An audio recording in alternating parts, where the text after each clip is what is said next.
सुस्वागतम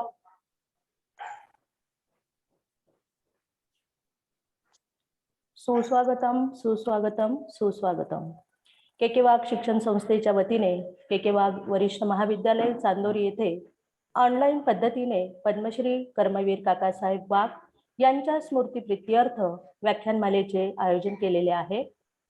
आभाळा एवढी उत्तुंग कार्यप्रणाली असलेले एक तडफदार नेतृत्व म्हणून ज्यांच्याकडे आदराने पाहिले जाते असे पद्मश्री कर्मवीर काकासाहेब वाघ यांच्या स्मृतीस शब्दसुमनांनी अभिवादन करू इच्छिते.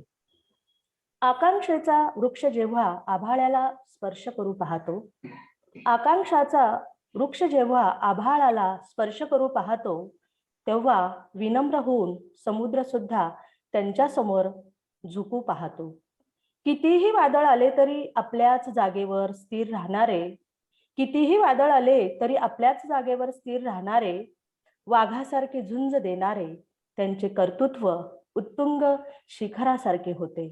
त्यांच्या निष्ठा, त्यांचे विचार, त्यांचे शब्द, त्यांची कलानिष्ठा, त्यांचे साधेपण आणि साध्या साध्या माणसातलं मोठेपण असलेले पद्मश्री कर्मवीर काकासाहेब वाघ यांच्या स्मृतीस पुनश्च एकदा विनम्र अभिवादन करते.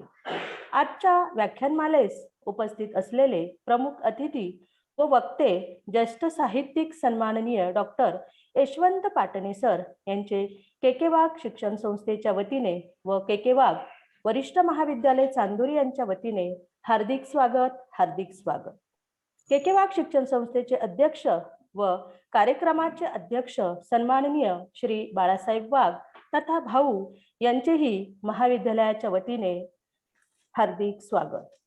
केकेवाग शिक्षण संस्थेचे सर्व सन्माननीय विश्वस्त, सन्माननीय सचिव, संस्थेतील सन्माननीय समन्वयक, उच्च पदाधिकारी, महाविद्यालय विकास समिती सदस्य, संस्थेतील विविध महाविद्यालयांचे प्राचार्य, शाळेचे मुख्याध्यापक, इतर निमंत्रित मान्यवर, प्राध्यापक, शिक्षक व शिक्षकेतर कर्मचारी, विद्यार्थी व पालक, सर्व उपस्थित मान्यवरांचे केकेवाग शिक्षण संस्था नाशिक व केकेवाग वरिष्ठ महाविद्यालय चांदोरी यांच्या वतीने स्वागत. यानंतर कार्यक्रमाची सुरुवात संस्था गीताने होईल. संस्था गीत.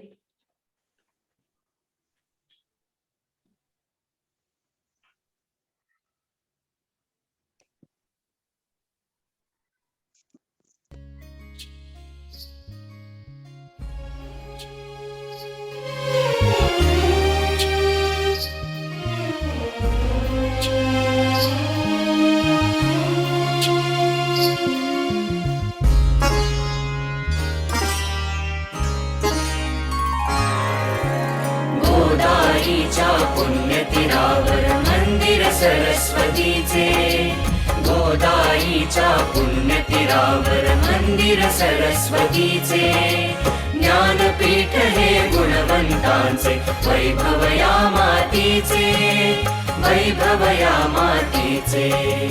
गोदाईच्या पुण्यतीरावर मंदिर सरस्वतीचे, ज्ञानपीठ हे गुणवंतांचे, वैभव या मातीचे, वैभव या मातीचे.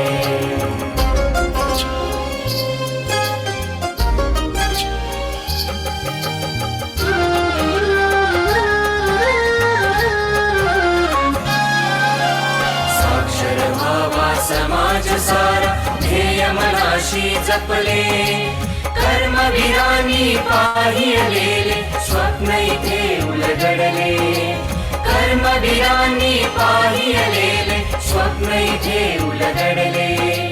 दिशा दिशातून वाहू लागले वारे चैतन्याचे, ज्ञानपीठ हे गुणवंतांचे, वैभव या मातीचे, वैभव या मातीचे.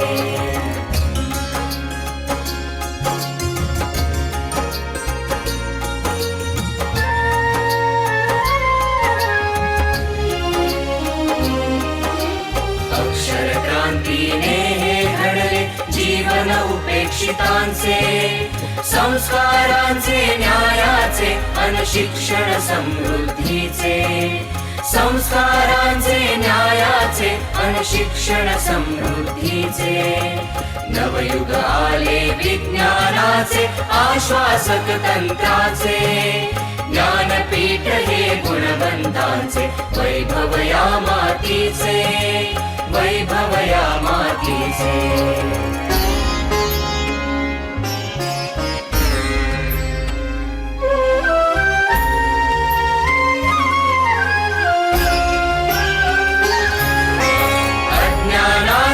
अंधारावर ज्ञान किरण लखलखले लाख उमलले अंकुर येथे कृषी मंदिरामधले लाख उमलले अंकुर येथे कृषी मंदिरामधले नभ अवतरले माती मधुनी जगमग नक्षत्रांचे ज्ञानपीठ हे गुणवंतांचे वैभव या मातीचे वैभव या मातीचे गोदाईच्या पुण्यतीरावर मंदिर सरस्वतीचे गोदाईच्या पुण्यतीरावर मंदिर सरस्वतीचे ज्ञानपीठ हे गुणवंतांचे वैभव या मातीचे वैभव या मातीचे गोदाईच्या पुण्यतीरावर मंदिर सरस्वतीचे ज्ञानपीठ हे गुणवंतांचे वैभव या मातीचे वैभव या मातीचे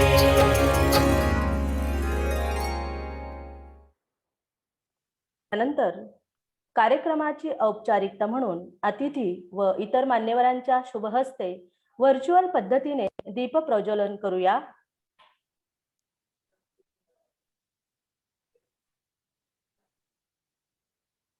धन्यवाद. कार्यक्रमाचे प्रास्ताविक वरिष्ठ महाविद्यालयाचे प्राचार्य सन्माननीय डॉक्टर आर.के. दातीर सर यांनी करावे अशी मी त्यांना स्नेहपूर्वक विनंती करते. नमस्कार.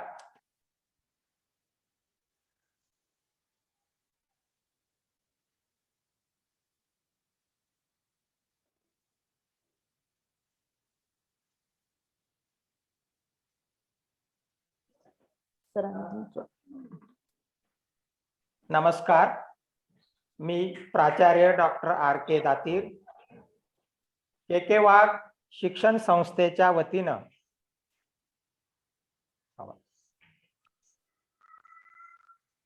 के वाघ आवाज नाहीये के वाघ शिक्षण संस्थेच्या वतीने आमच्या वरिष्ठ महाविद्यालय चांदोरी यांनी आयोजित केलेल्या कर्मवीर काकासाहेब वाघ स्मृतिप्रीत्यर्थ आयोजित व्याख्यानमाला कार्यक्रमासाठी ऑनलाईन उपस्थित असलेले आजचे प्रमुख अतिथी व वक्ते आदरणीय प्राचार्य डॉक्टर यशवंत पाटणे सर, ज्येष्ठ साहित्यिक, आणि आजच्या कार्यक्रमाचे अध्यक्ष माननीय बाळासाहेब वाघ तथा भाऊ अध्यक्ष के वाघ शिक्षण संस्था नाशिक यांचं चांदोरी महाविद्यालयाच्या वतीनं मी प्रथमतः मनपूर्वक स्वागत करतो. तसेच या कार्यक्रमासाठी उपस्थित असलेले प्रमुख मान्यवर आणि संस्थेचे विश्वस्त माननीय श्री अशोक रतनसिंह मर्चंट, माननीय श्री चांगदेवराव दादा होळकर, माननीय सौ शकुंतलाताई बाळासाहेब वाघ, माननीय श्री समीर बाळासाहेब वाघ, माननीय Ajinkya Dada Wagh, doctor K N. Nandurkar sir, doctor Shirish S. Sane sir, doctor Vyankat Suryabhan Mane sir, doctor सौ प्रीती भांबरे मॅडम, संस्थेचे सचिव माननीय के.एस. बंदी सर, या सर्वांचं महाविद्यालयाच्या वतीनं मी मनापासून स्वागत करतो. तसेच माननीय डॉक्टर व्ही.एम. सेवलीकर, समन्वयक कृषी व वरिष्ठ महाविद्यालय, माननीय डॉक्टर बी.व्ही. कर्डिले, समन्वयक शाळा व ज्युनियर कॉलेजेस, माननीय सुरेश शेठ भोज, सदस्य महाविद्यालय विकास समिती चांदोरी, यांचं देखील मी मनपूर्वक स्वागत करतो. याबरोबरच संस्थेच्या विविध महाविद्यालयाचे सन्माननीय प्राचार्य, निमंत्रित मान्यवर महाविद्यालय विकास समितीचे सर्व सदस्य, संस्थेतील सर्व प्राध्यापक, शिक्षक, शिक्षकेतर कर्मचारी आणि विद्यार्थी बंधू भगिनी या सर्वांचं के वाघ शिक्षण संस्था आणि के वाघ कला वाणिज्य विज्ञान व संगणक महाविद्यालय चांदोरी यांचं मी मनापासून स्वागत करतो. कर्मवीर काकासाहेब वाघ शिक्षण संस्था ही नाशिक जिल्ह्यातील एक नामांकित व अग्रगण्य शिक्षण संस्था आहे. या संस्थेची स्थापना पद्मश्री कर्मवीर काकासाहेब वाघ यांनी 1970 मध्ये केली आणि पाहता पाहता या संस्थेचं वटवृक्षात रूपांतर झालेलं आपल्याला दिसून येतं. 51 वर्षाच्या कालखंडामध्ये संस्थेने अभियांत्रिकी व तंत्र शिक्षणाच्या विकासावर सुरुवातीला लक्ष केंद्रित करून त्या क्षेत्रात महाराष्ट्रातच नव्हे तर देशाच्या क्षितिजावर गुणवत्तापूर्ण शिक्षण प्रदान करणारी संस्था असा नावलौकिक प्राप्त केलेला आहे. के वाघ शिक्षण संस्थेच्या विकासाची घोडदौड ही फक्त तांत्रिक आणि यांत्रिक शिक्षणापुरती मर्यादित राहिलेली नाही, तर पारंपरिक शिक्षणाबरोबरच ललित कला, परफॉर्मिंग आर्ट, शिक्षणशास्त्र, परिचारिका, औषध निर्माण शास्त्र आणि कृषी विज्ञान क्षेत्रातील विविध महाविद्यालय सुरू करून एक मोठी संस्था म्हणून के वाघ शिक्षण संस्था नावारूपाला आलेली दिसते. सध्या संस्थेच्या एकूण 32 शाखा कार्यरत आहेत. संस्थेमध्ये KG पासून PG ते PhD पर्यंत मराठी आणि इंग्रजी माध्यमातून शिक्षणाच्या सुविधा उपलब्ध करून देण्यात आलेल्या आहेत. संस्थेमध्ये साधारणपणे 20,000 विद्यार्थी शिक्षण घेत असून जवळपास 2,000 कर्मचारी कार्यरत आहेत. आज के वाघ शिक्षण संस्थेची धुरा यशस्वीपणे पुढे नेण्याचं कार्य आम्हा सर्वांचे आधारस्तंभ आदरणीय बाळासाहेब वाघ तथा भाऊ सर्व विश्वस्तांच्या मदतीनं यशस्वीपणे करीत आहेत. मला सांगायला अत्यंत आनंद होतो की संस्थेच्या अभियांत्रिकी आणि तंत्रनिकेतन महाविद्यालयाला सलग 3ऱ्या वर्षी प्लॅटिनम कॅटेगरीचा दर्जा प्राप्त झालेला आहे. हा बहुमान इंडस्ट्री बेस्ड सर्वे बद्दल दिला जातो.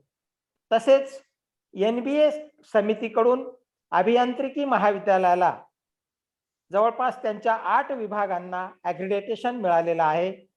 महाराष्ट्रातील मोजक्या 2 ते 3 महाविद्यालयांनाच असा दर्जा प्राप्त झालेला आहे आणि असा दर्जा प्राप्त झालेल्या महाविद्यालयातून बाहेर पडणाऱ्या विद्यार्थ्यांना औद्योगिक क्षेत्रातील कंपन्या त्यांच्या आस्थापनेवर घेताना सर्वोच्च प्राधान्य देत असतात. याशिवाय गत शैक्षणिक वर्षापासून अभियांत्रिकी शिक्षणात रोबोटिक्स इंजिनिअरिंग व आर्टिफिशियल आणि डाय सायन्स या नवीन विद्याशाखा देखील सुरू करण्यात आलेल्या आहेत. सध्या के वाघ शिक्षण संस्थेची ओळख केवळ पारंपरिक अभियांत्रिकी व तंत्र शिक्षणापुरतीच मर्यादित राहिलेली नाही. कृषीप्रधान अर्थव्यवस्थेतील शेतीचं महत्त्व आणि गरजा ओळखून संस्थेनं विविध 6 कृषी महाविद्यालय नाशिक परिसरात सुरू करून कृषी शिक्षणामध्ये संस्थेनं आपला एक आगळा वेगळा ठसा उमटवलेला आहे. आज महाराष्ट्रातील कृषी शिक्षण प्रदान करणारी सर्वात मोठी संस्था म्हणून के वाघ शिक्षण संस्था ओळखली जाते. आज आपण ज्यांच्या स्मृतीप्रित्यर्थ व्याख्यानमालेचं आयोजन केलेलं आहे ते कर्मवीर काकासाहेब वाघ हे एक दूरदृष्टी असलेलं बहुआयामी व्यक्तिमत्व होतं. त्यांनी आपलं संपूर्ण आयुष्य बहुजन समाजाच्या उत्थानासाठीच खर्च केलं. त्यातूनच मराठा विद्याप्रसारक समाज संस्थेसारखी संस्था, के वाघ शिक्षण संस्था, निफाड व रानवड सहकारी साखर कारखाने यासारख्या मोठ्या संस्था उभ्या राहिल्या. काकासाहेबांचा पिंड खऱ्या अर्थानं सामाजिक होता. शेतकरी व ग्रामीण जनतेच्या शोषणाविरुद्ध काकासाहेबांनी शासनाचा रोष पत्करून त्यांच्या हक्कांचं समर्थन केलं. शिक्षण, सामाजिक व सहकार क्षेत्रातील त्यांच्या या अतुलनीय योगदानाची दखल घेऊन शासनानं त्यांना पद्मश्री पुरस्कारानं सन्मानित केलं, तर जनतेनं त्यांना काकासाहेब ही पदवी बहाल केली. आजही त्यांचं व्यक्तिमत्व दीपस्तंभासारखं आम्हा सर्वांना मार्गदर्शक आहे, नव्हे तर संपूर्ण महाराष्ट्राला देखील आहे. के वाघ शिक्षण संस्था कर्मवीर काकासाहेब वाघ यांच्या स्मृतिप्रित्यर्थ व्याख्यानमालेअंतर्गत दरवर्षी विविध कार्यक्रमांचं आयोजन करते. एक सामाजिक बांधिलकीच्या भूमिकेतून संस्था चालक कर्मवीर काकासाहेब वाघ स्मृती व्याख्यानमालेचं आयोजन करत असतात. त्यामागे समाजाचं प्रबोधन व्हावं, तसेच सामाजिक उत्थान घडून यावं हा प्रामाणिक हेतू आहे. आतापर्यंत के वाघ शिक्षण संस्थेच्या विविध शाखांमार्फत कर्मवीर स्मृती व्याख्यानमालेअंतर्गत 71 व्याख्यानांचं आयोजन करण्यात आलेलं आहे. त्यासाठी पत्रकारिता, साहित्य, आर्थिक, सामाजिक, वैज्ञानिक, प्रशासकीय, राजकीय व इतर विविध क्षेत्रातील मान्यवरांना पाचारण करण्यात आलेलं होतं.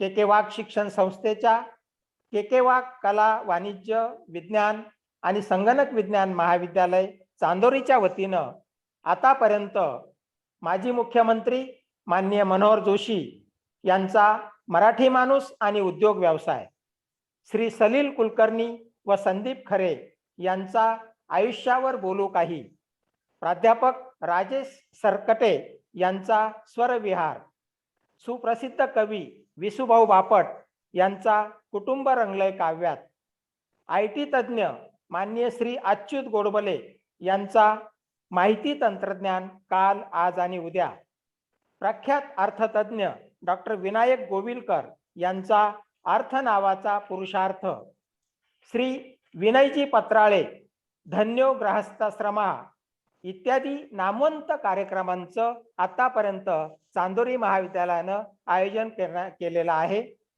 आज कर्मवीर काकासाहेब वाघ स्मृती व्याख्यानमालेचं 72वे पुष्प गुंफण्यासाठी आदरणीय प्राचार्य डॉक्टर यशवंत पाटणे यांना आम्ही पाचारण केलेलं आहे. आपल्याला ते जीवन त्यांना कळले हो या विषयावर मार्गदर्शन करणार आहे. पुनश्च एकदा आपल्या सर्व मान्यवरांचं व आपल्या सर्वांचं स्वागत करून थांबतो. धन्यवाद. जय हिंद, जय महाराष्ट्र.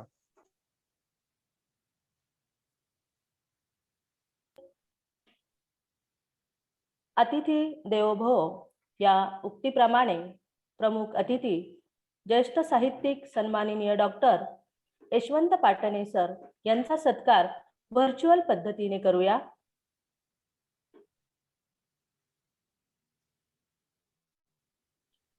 धन्यवाद. ज्येष्ठ साहित्यिक सन्माननीय डॉक्टर यशवंत पाटणे सर यांचा थोडक्यात परिचय करून देते. कला वाणिज्य महाविद्यालय सातारा येथे प्राचार्य म्हणून सर कार्यरत होते. त्यांनी वाचन संस्कृतीच्या संवर्धनासाठी विविध उपक्रम राबवलेले आहेत. महाराष्ट्रातील एक अग्रणी वक्ते म्हणून त्यांनी अनेक व्याख्याने दिली आहेत. तसेच अनेक ग्रंथांचे लेखन देखील त्यांनी केलेले आहे. त्यांचे ग्रंथ शेकोटी, स्वरगंगेच्या काठी, स्वयंशिल्पी, सुंदर जगण्यासाठी, ग्रंथ आमुचे साथी, 6वे सुख, चैतन्याचे चांदणे, उद्याच्या आनंदासाठी, चंदनाचे हात, सत्यशोधक तेंडुलकर, जगाच्या कल्याणासाठी, एका अनाथाचे बंध इत्यादी ग्रंथांचे सरांनी लेखन केलेले आहे. या ग्रंथ लेखनातून त्यांना विविध पुरस्कार देऊन गौरवण्यात देखील आलेले आहेत. उद्याच्या आनंदासाठी या ग्रंथाला स्वर्गीय सूर्यकांत देवी पोटे चॅरिटेबल ट्रस्ट अमरावती यांचा भारतरत्न पुरस्कार बहाल करण्यात आलेला आहे. चैतन्याचे चांदणे या ग्रंथाला उत्कृष्ट ग्रंथ निर्मिती पुरस्कार देण्यात आलेला आहे. 6वे सुख या ग्रंथाला साहित्य पुरस्कार मिळालेला आहे. जगाच्या कल्याणासाठी या ग्रंथाला अक्षर गौरव पुरस्कार बहाल करण्यात आलेला आहे. तसेच महाराष्ट्र शासनाचा आदर्श पुरस्कार डॉक्टर बाबासाहेब आंबेडकर दलित मित्र पुरस्कार, समाजभूषण पुरस्कार, समाज प्रबोधन पुरस्कार इत्यादी पुरस्कारांनी सरांना गौरविण्यात आलेले आहे. असे अष्टपैलू व्यक्तिमत्व अतिथी म्हणून आपल्याला लाभलेले आहेत. सन्माननीय डॉक्टर यशवंत पाटणे यांचा व्याख्यानाचा विषय आहे जीवन त्यांना कळले हो. सरांना मी स्नेहपूर्वक विनंती करते की त्यांनी आपल्या व्याख्यानास सुरुवात करावी. Doctor Yashwant Patne sir.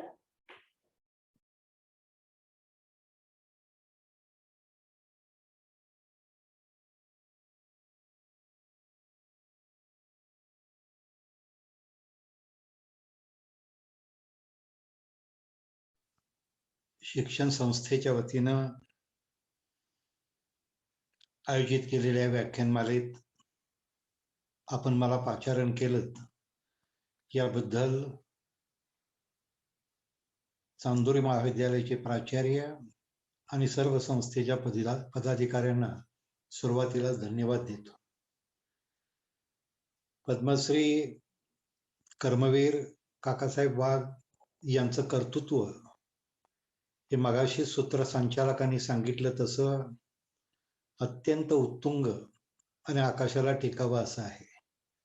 आज या व्याख्यानमालेच्या निमित्तानं ऑनलाईन उपस्थित असणारे आपल्या संस्थेचे अध्यक्ष आदरणीय बाळासाहेब उर्फ भाऊ वाघ, आपल्या महाविद्यालयाचे प्राचार्य डॉक्टर दातीर सर, या इथं उपस्थित असणारे संस्थेचे सचिव प्राध्यापक बंदी सर, आदरणीय अशोकजी, होळकरजी, शकुंतलाताईजी वाघ, समीरजी, मला ज्यांनी मी इथं यावं, चार शब्द बोलावेत म्हणून आतून मनापासून ज्यांनी मला इथं बोलवलं ते आदरणीय देवीदास दुर्गेड सर आणि आपल्या संस्थेतली सर्वच गुरुदेव कार्यकर्ते, प्राध्यापक, शिक्षक, सर्व मंडळी. वास्तविक आपल्या संस्थेबद्दलची ख्याती मी ऐकून होतो. नाशिकला आलं की मराठा विद्या प्रसारक आणि के वाघ शिक्षण संस्था ही मला नेहमी प्रकाशाची देवळं वाटतात. नाशिक या नावालाच विभा शिरवाडकरांनी एक नवलाई प्राप्त करून दिली. का कोणाष्टो, परंतु प्राचार्य आणि सावंत मॅडम बोलत असताना माझ्या डोळ्यासमोर एक शिक्षण संस्थेचं सुंदर रूप तुमच्या उभं राहिलं. मी तर असं मानतो की चांगल्या शिक्षण संस्था ही ज्ञानप्रकाशाची मंदिरच असतात. आणि कुसुमाग्रजांनी फार छान सांगितले की आकाशाचं मन कळत नाही वाराहून मुक्त झाल्याशिवाय, आणि प्रकाशाच्या देवळात जाता येत नाही देवाहून भक्त झाल्याशिवाय. मंडळी, आज एक थोडा ज्ञानाचा भक्त म्हणा म्हणून आपल्याकडे मी आलोय. परंतु आपण जी व्याख्यानमाला चालवता ही पाहिल्यानंतर मला खरोखर आनंद आणि अभिमान वाटतो. मी चांदोरी महाविद्यालयाचं अभिनंदन यासाठी की करोनाच्या काळामध्ये अनेक जण बेजार झाले असताना, काही आजारी झाले असताना आपल्याकडचा सेवक, आपल्याकडचा विद्यार्थी हा ज्ञानसमृद्ध असला पाहिजे, त्याचं विचार मंथन घडलं पाहिजे, त्यातनं जन्माला येणारं नवनीत त्याच्या आयुष्याच्या आकारासाठी उपयुक्त झालं पाहिजे, हा एक ध्यास घेऊन तुम्ही ही व्याख्यानमाला चालवता. आणि व्याख्यानमालेला नावही तुम्ही काकासाहेबांचं दिलंय. खरं तर आपण सांगितलं तसं काकासाहेब हे कर्मयोगी होते. कष्टकरी असेल, शेतकरी असेल, यांच्या उद्धारासाठी समर्पित भावनेनं अतिशय त्यागमय जीवन जगणारे ते कर्मवीर होते, कर्मयोगी होते. पहा, तुम्ही सरांनी मगाशी सांगितलं तसं भारत सरकारने त्यांना पद्मश्री दिली, तिथं ते राजयोगी झाले. आणि जनता जनार्दनानं त्यांना कर्मवीर पदवी दिली, तिथं ते कर्मयोगी झाले. असा हा एक सुंदर ज्ञानयोग आज आपल्या संस्थेमध्ये घडतो आहे. खरं तर या माझ्या ग्रामीण परिसरातला गोरगरीब लेकरं ही ज्ञानाच्या प्रवाहात आली पाहिजे म्हणून एका वेगळ्या निष्ठेनं, कारण काकासाहेबांचं सगळं आयुष्य हे चंदनासारखं झिजणार आहे. मंडळी, तुम्हाला मी सांगेन, मला प्राचार्य शिवाजीराव भोसले नेहमी एक वाक्य म्हणायचे की यशवंतराव, आता विचारांचा झेंडा मी तुमच्या खांद्यावर दिलाय, तुम्ही महाराष्ट्रात जाल, तुम्हाला महाराष्ट्रात बाबळीची झाडं पुष्कळ दिसतील, पण चंदनाची झाडं तुम्हाला शोधावी लागतील. काकासाहेब वाघ हे नाशिकच्या मातीमधलं चंदनाचं झाड आहे, लक्षात घ्या. आणि हे चंदनाचं झाड आपल्या सेवेनं आपलं आयुष्य सुगंधित करून घेतलंय. मंडळी, कर्म जेव्हा सेवामय होतं ना, तेव्हा सारं जीवन सुगंधित होतं. मी नेहमी सांगतो, ज्याला जगायचं कोणासाठी आणि कशासाठी हे कळतं ना, त्याचं जगणंच एक आदर्श असा मानदंड झालेलं असतं. आज सुद्धा काकासाहेबांचं सारं जीवन आज एका वेगळ्या दृष्टीनं हे चंदनी व्रताचं आहे.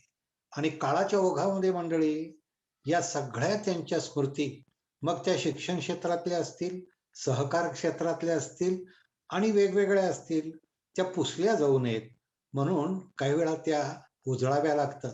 व्याख्यानमाला सुद्धा हा एकच प्रकार आहे की आपण व्याख्यानमालेच्या रूपानं आज काकासाहेबांच्या स्मृतीचा हा विचारांचा उत्सव मंडळी तुम्ही करत असता. आणि एका परिणामी नेहमी सांगतो की काळ धावत असतो, पण काळाला सुद्धा काळजात जपावी अशी काही व्यक्तिमत्व लाभलेली असतात. आणि ती व्यक्तिमत्व अशा एका चांगल्या उपक्रमातनं लोकांच्या डोळ्यासमोर ठेवायची असतात. अर्थात मोठी माणसं असतात, ते तत्वानं जगतात, त्यागानं जगतात, समर्पणानं जगतात आणि कार्यकर्तृत्वानं ती जिवंतच असतात. त्यांना मृत्यूचा शाप नसतोच. शेवट त्यांचं जगणं हे तुमच्या माझ्यासाठी प्रेरणादायी असतं. त्यांचं जीवन पण हे विचारातनं आपल्याला जागवायचं असतं. मला श्रीम माटेंचं एक सुंदर उदाहरण मंडळ आहे. श्रीम माटेंनी असा प्रश्न विचारला होता की एखाद्या व्यक्तीचं सामाजिक जिवंतपण कसं ओळखायचं, एखाद्या व्यक्तीचं सामाजिक वय कसं ओळखायचं. आज ज्ञानेश्वर आपल्यात नाहीत, पण जेव्हा आपण त्यांची ज्ञानेश्वरी वाचतो ना, तेव्हा ज्ञानदेव आपल्या शब्दातनं आपल्या समोर जिवंत होतात. साच्याने मावळ मिथल्याने रसाळ, शब्द जैसे कल्लोळ अमृताची, असं एक अमृत रूप आपल्या समोर उभं राहत. पण माटेने प्रश्न असा विचारला होता की एखाद्या महापुरुषाचं, एखाद्या मोठ्या व्यक्तीचं हे वय कसं ओळखायचं, जिवंतपण कसं. म्हणजे काकासाहेब गेले 1973ला, त्यावेळीपासूनचा काळ लक्षात घ्या. ते जन्माला आले 1898, त्यावेळीपासूनचं वय मोजलं तर हे मोठं होईल. परंतु तो वय मोजण्याचा निकष माट्यांना मंजूर नव्हता. पण आपल्याकडे वय मोजायचं असेल तर एकच निकष असतो, आपण श्वास घेतो तोपर्यंत जिवंत असतो. आणि दुसरं आपलं अगदीच वय मोजायचंय तर शाळेतल्या शिक्षकांनी जन्मतारीख जी आपली दाखल्यावर लिहिली असते ना, इथून आपण वय मोजायला सुरुवात. तरी आता नशीब बरं आहे. मी नेहमी सांगतो की आताच्या काळामध्ये मंडळी शिक्षक सगळे चांगले सुशिक्षित आहेत, जन्मतारखा अत्यंत ऍक्युरेट लिहिल्या जातात. नाहीतर जन्मतारखेवरनं वय मोजायचं तर तसा निम्मा महाराष्ट्र शिक्षकांच्याच कृपेमुळं जूनमध्ये जन्माला आलाय हे काही वास्तव आपल्याला माहित नाही काय. मग ते वय मोजण्याचा निकष नाही. म्हणून माटेने उत्तर फार सुंदर दिलं होतं की त्या व्यक्तीच्या मृत्यूनंतर किती वर्ष तुम्ही त्यांची कृतज्ञतेने आठवण काढता हे त्यांचं जिवंतपण असतं. कृतज्ञता, आजची व्याख्यानमाला मंडळी ही कृतज्ञताच आहे ना, हा विचारांचा जागरच आहे ना. शेवट असं असतं, तुम्ही मला विषय दिला, जीवन त्यांना कळले हो, मला सगळंच कळलंय असा माझा दावा नाही. म्हणजे कळलं आहे ते लोकांना सांगावं हा माझा हेतू आहे. मी मुळात सांगेन की मानवी देह जर तुम्ही घेतलात ना, तर या देहामध्ये विकार असतात, विचार असतात, विवेक असतो, साऱ्या गोष्टी असतात. फक्त एक असतं, तुम्ही तुमच्या जीवनाची घुसळण जी आहे ना, कुठल्या दृष्टीनं करता. तुमच्याकडचे काकासाहेब वाघ व्याख्यानमाला हा विचार चैतन्याचा मंडळी जागर आहे. आज तुमची संस्था हे ज्ञानपीठ आहे तुम्ही सांगता तसं, आणि आपलं नातं सगळं विचारांशी असतं. आणि विचार मंथन हा जिवंतपणाचा सगळ्यात मोठा नमुना असतो. मी नेहमी सांगतो, तुम्ही माझ्या सातारकडे या, कोयनेच्या बाजूला जा, तिथं बोटला, तुम्हाला त्या कोयनेतल्या पाण्यात झटका बसणार नाही. पण त्याच कोयनेचं पाणी तिथून पळवत पळवत पोफळीला नेतात, खोल विहिरीमध्ये टाकतात, त्या पाण्याला गती देतात. त्या पाण्यातनं मंडळी वीज जन्माला येते. मला एका प्रश्नाचं उत्तर द्या, वीज कुठं असते? वीज पाण्यातच असते, पण ती थंड पाण्यात कधी नसते. मग वीज जन्माला यायची असेल तर पाण्याला गती द्यावी लागते. लोणी ताकात असतं, पण ताक घुसळावं लागतं, त्यानंतर लोणी येतं.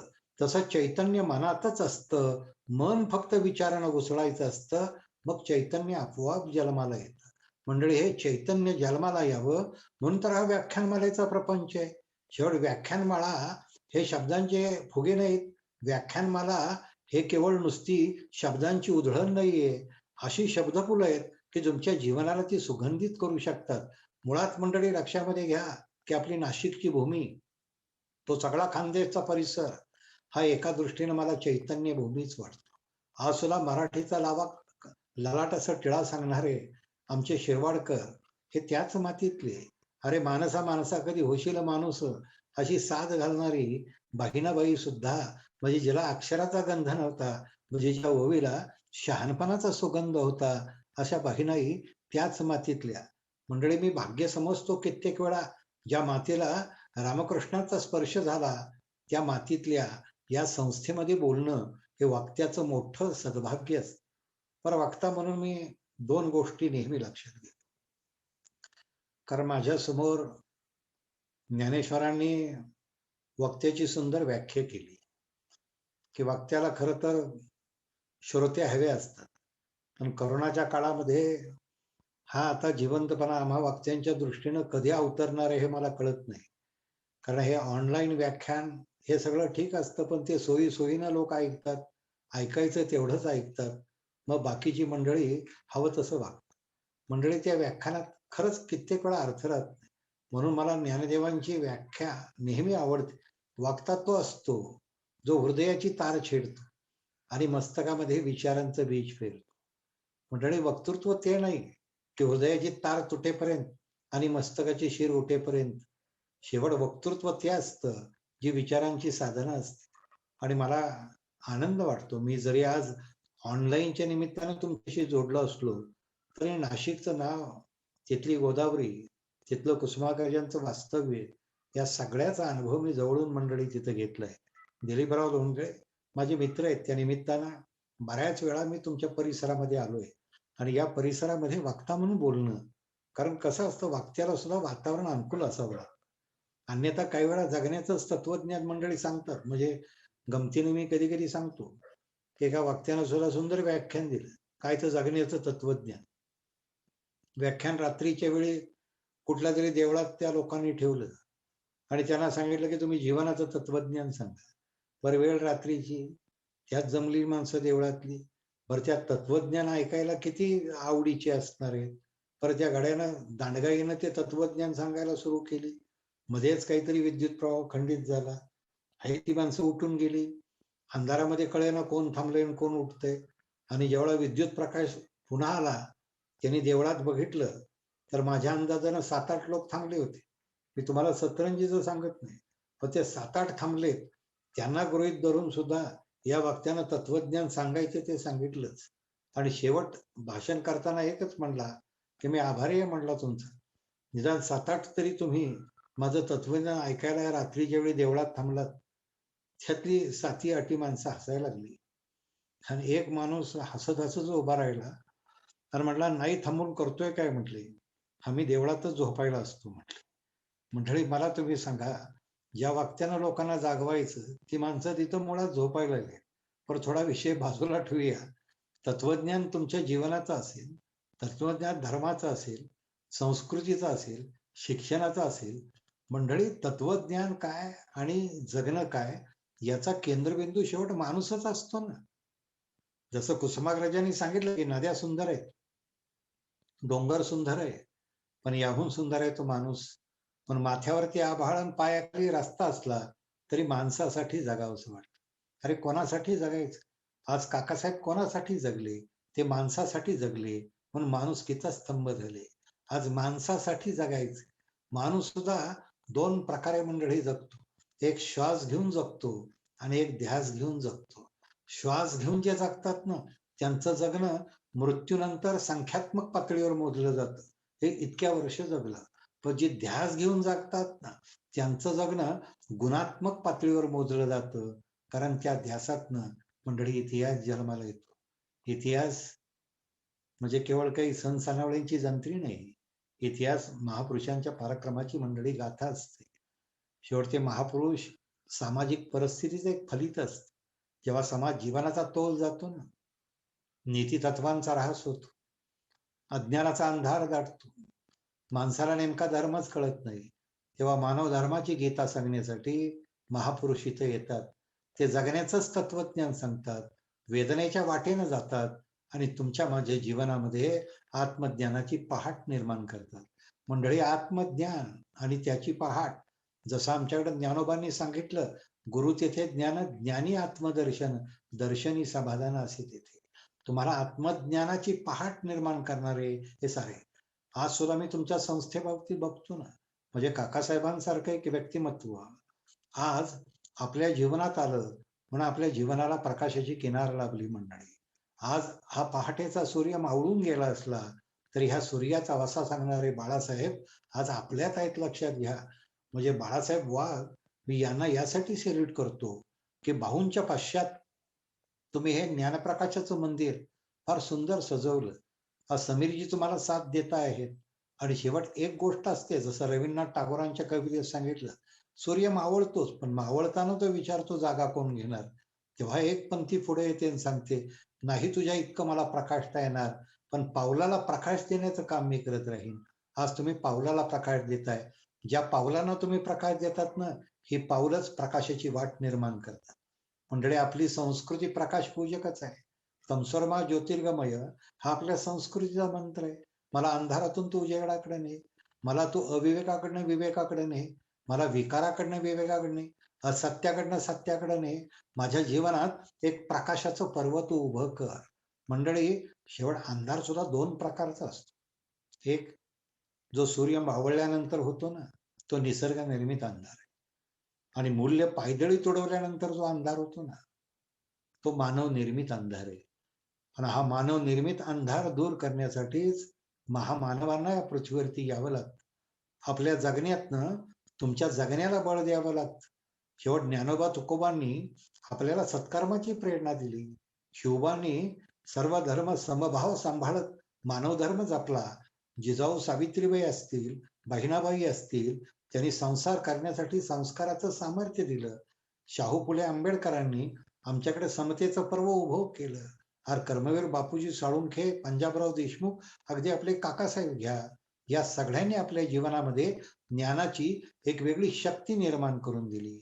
मंडळी, शेवट ज्ञानोबा तुकोबा, त्या अगदी तुम्ही कर्मवीर घ्या, यांची प्रत्येकाची क्षेत्र वेगळी आहेत. ज्ञानोबाचं क्षेत्र अध्यात्मातलं आहे, कुणाचं क्षेत्र सामाजिक आहे, कुणाचं क्षेत्र आणखीन सुधारणेचं आहे, पण सगळ्यांच्या जगण्याचं उद्दिष्ट एकच आहे, आणि ते म्हणजे मानव कल्याण. तुम्ही पहा, ही सगळी माणसं, म्हणजे ओवी अभंग हा कशासाठी जन्माला येत होता, की जे का रंजले गांजले हे जेव्हा तुकोबा सांगायचे, तेव्हा त्यांना देवत्व सांगायचं होतं, साधुत्व सांगायचं होतं. आज काकासाहेबांचं हे साधुत्व तुम्ही व्याख्यानमालेच्या रूपानं खरंच जिवंत करत असता. मला नेहमी असं वाटत असतं की यांच्या जगण्यातनं आपण काय घ्यावं, तर त्यांच्या जगण्यातनं आपण समर्पण भावाने विवेक घ्यावा. शेवट त्यांनी तो निर्णय घेतला. मी कधी कधी विचार हा करतो की मग ती 1970ला का वाटलं असेल की काकासाहेबांना की आपण हे एक ज्ञानमंदिर उभं करावं. विचार करा, सहकार चळवळीमध्ये होते, कारखाना त्यांनी उभा केला होता, मराठा विद्याप्रसारक उभी केली होती, परंतु त्यांच्या डोळ्यासमोरचं स्वप्न एकच होतं की आपल्याला ही गोरगरीब लेकरं आहेत, यांना ज्ञानाच्या प्रवाहात आणून त्यांना प्रतिष्ठित करायचे, त्यांचं जगणं आपण समृद्ध करायचं. म्हणून नेहमी सांगतो की त्यांच्या विवेक बुद्धीला पटलेला निर्णय असतो ना, तो अंमलात आणताना ही माणसं कधी कच खात नाही. ती बोलतात, वागतात एक असत, ते संकल्प करतात, साधना करतात आणि कार्यसिद्धीला नेतात. उक्ती आणि कृती यांच्या एकरूपतेमध्ये त्यांचं मोठेपण असतं. आणि सगळ्यात महत्वाचं, त्यांच्या मोठेपणातनं मी पण गळलेलं असतं. आणि जेव्हा मी पण गळतं ना मंडळी, तेव्हा देव पण येत. मी नेहमी सांगत असतो, तुम्ही पुष्कळ ज्ञानश्रीमंत आहे, पुष्कळ तुम्ही धनश्रीमंत आहे, पण त्याला जर मीचा स्पर्श झाला ना, तर त्या धनाला सुद्धा दर्प येतो, लक्षात घ्या.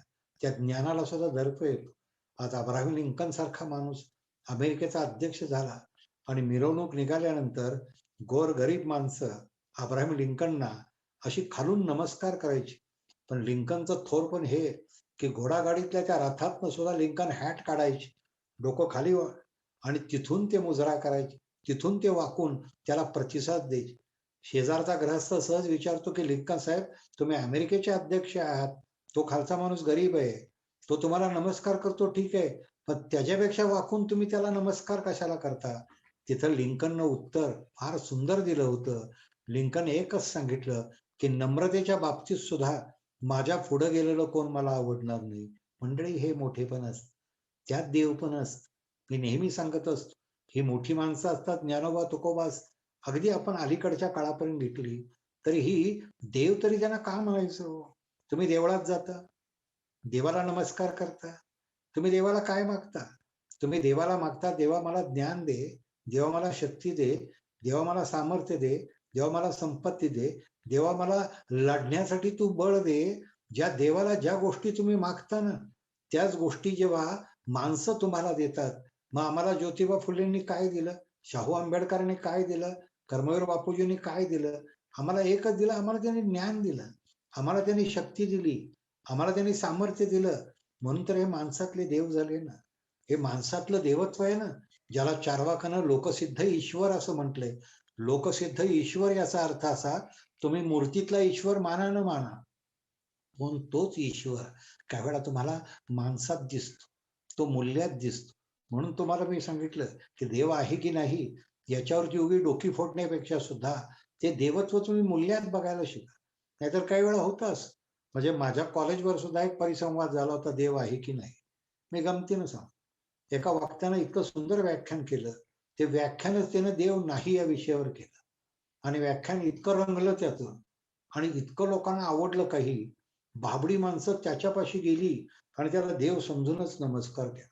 आणि म्हणले, इतकं कसं छान बोललास म्हणले, देव नाही या विषयावर. आम्ही कशा कशाला नमस्कार केला, दगडाला, पितळ्याला, सोन्याला, चांदीला, सगळ्या देवाला नमस्कार केला, पण तू देव नाही या विषयावर छानच सांगितलंस. एवढं तुला चांगलं बोलायला जमलं तरी कसं? त्यानं आभाळाच्या दिशेला हात केला आणि सांगितलं, देवाचीच कृपा, म्हटलं, दुसरं काय. म्हणजे एका बाजूला तुम्ही देव नाही म्हणायचं आणि देवाचं अस्तित्व स्वीकारायचं, देव तुम्ही नाकारायचा आणि आतून तुम्ही स्वीकारायचा. हे असल्या विसंगतीत आपलं आयुष्य घालवण्यापेक्षा ते देवत्व तुम्ही विचारात बघायला शिका ना. शेवट एक लक्षात घ्या, मूर्ती तरी काय असते हो? तुम्हाला लहानपणी एक कळत नाही तेव्हा गुरुजी सांगतात उभा एक. तुम्हाला दोन कळत नाहीत, आडवे दोन, बेलाची पानं तीन, गाईला पाय चार. जेव्हा तुम्हाला चार कळतात ना, तेव्हा गाईचे पाय सांगायची गरज नसते, कारण गाईचे पाय हे मूर्त असतात, ते दिसतात. पण आपल्याला मूर्ताकडनं अमूर्ताकडे जायचं आहे. आपल्याला मूल्यांकडनं अशा एका सृष्ट अशा गोष्टीकडे जायचंय. आणि म्हणून तुम्हाला सांगेन की जगण्यातला जो विचार असतो ना, त्यात देवत्व असतं. शेवट तुम्हाला देवत्व जर बघायचंच असेल तर विवेकानंदाचं जीवनचरित्र वाचा. देवच शोधायला गेले होते ना, त्यांना तो रामकृष्णांच्यात दिसला, गोरगरिबांच्यात दिसला. आणि विवेकानंदांनी हेच सांगितलं की जो देव आज माणसाकडे तोंड करून उभा राहील तेव्हा मनुष्यत्व जन्माला येईल. मंडळी, तुम्हाला मी सांगू, एक गोष्ट अत्यंत सत्य असते. आपण कुठला विचार घेऊन आपलं आयुष्य काढतो ना, पहा तुम्ही, एक फार सुंदर वाक्य, show me your company, I tell your future. मला तुझी संगत दाखव. मी संगत हा शब्द मंडळी इथं ग्रंथांच्या बाबतीत वापरतो, मी मित्रांच्या बाबतीत वापरतो, आणि संगत हा शब्द मी विचारांच्या बाबतीत येतो. कारण आपल्याकडे सुद्धा दोन विचार परंपरा 2500 वर्षापासून आपल्याकडे. एक परंपरा मनूची आहे आणि दुसरी परंपरा बुद्धाची.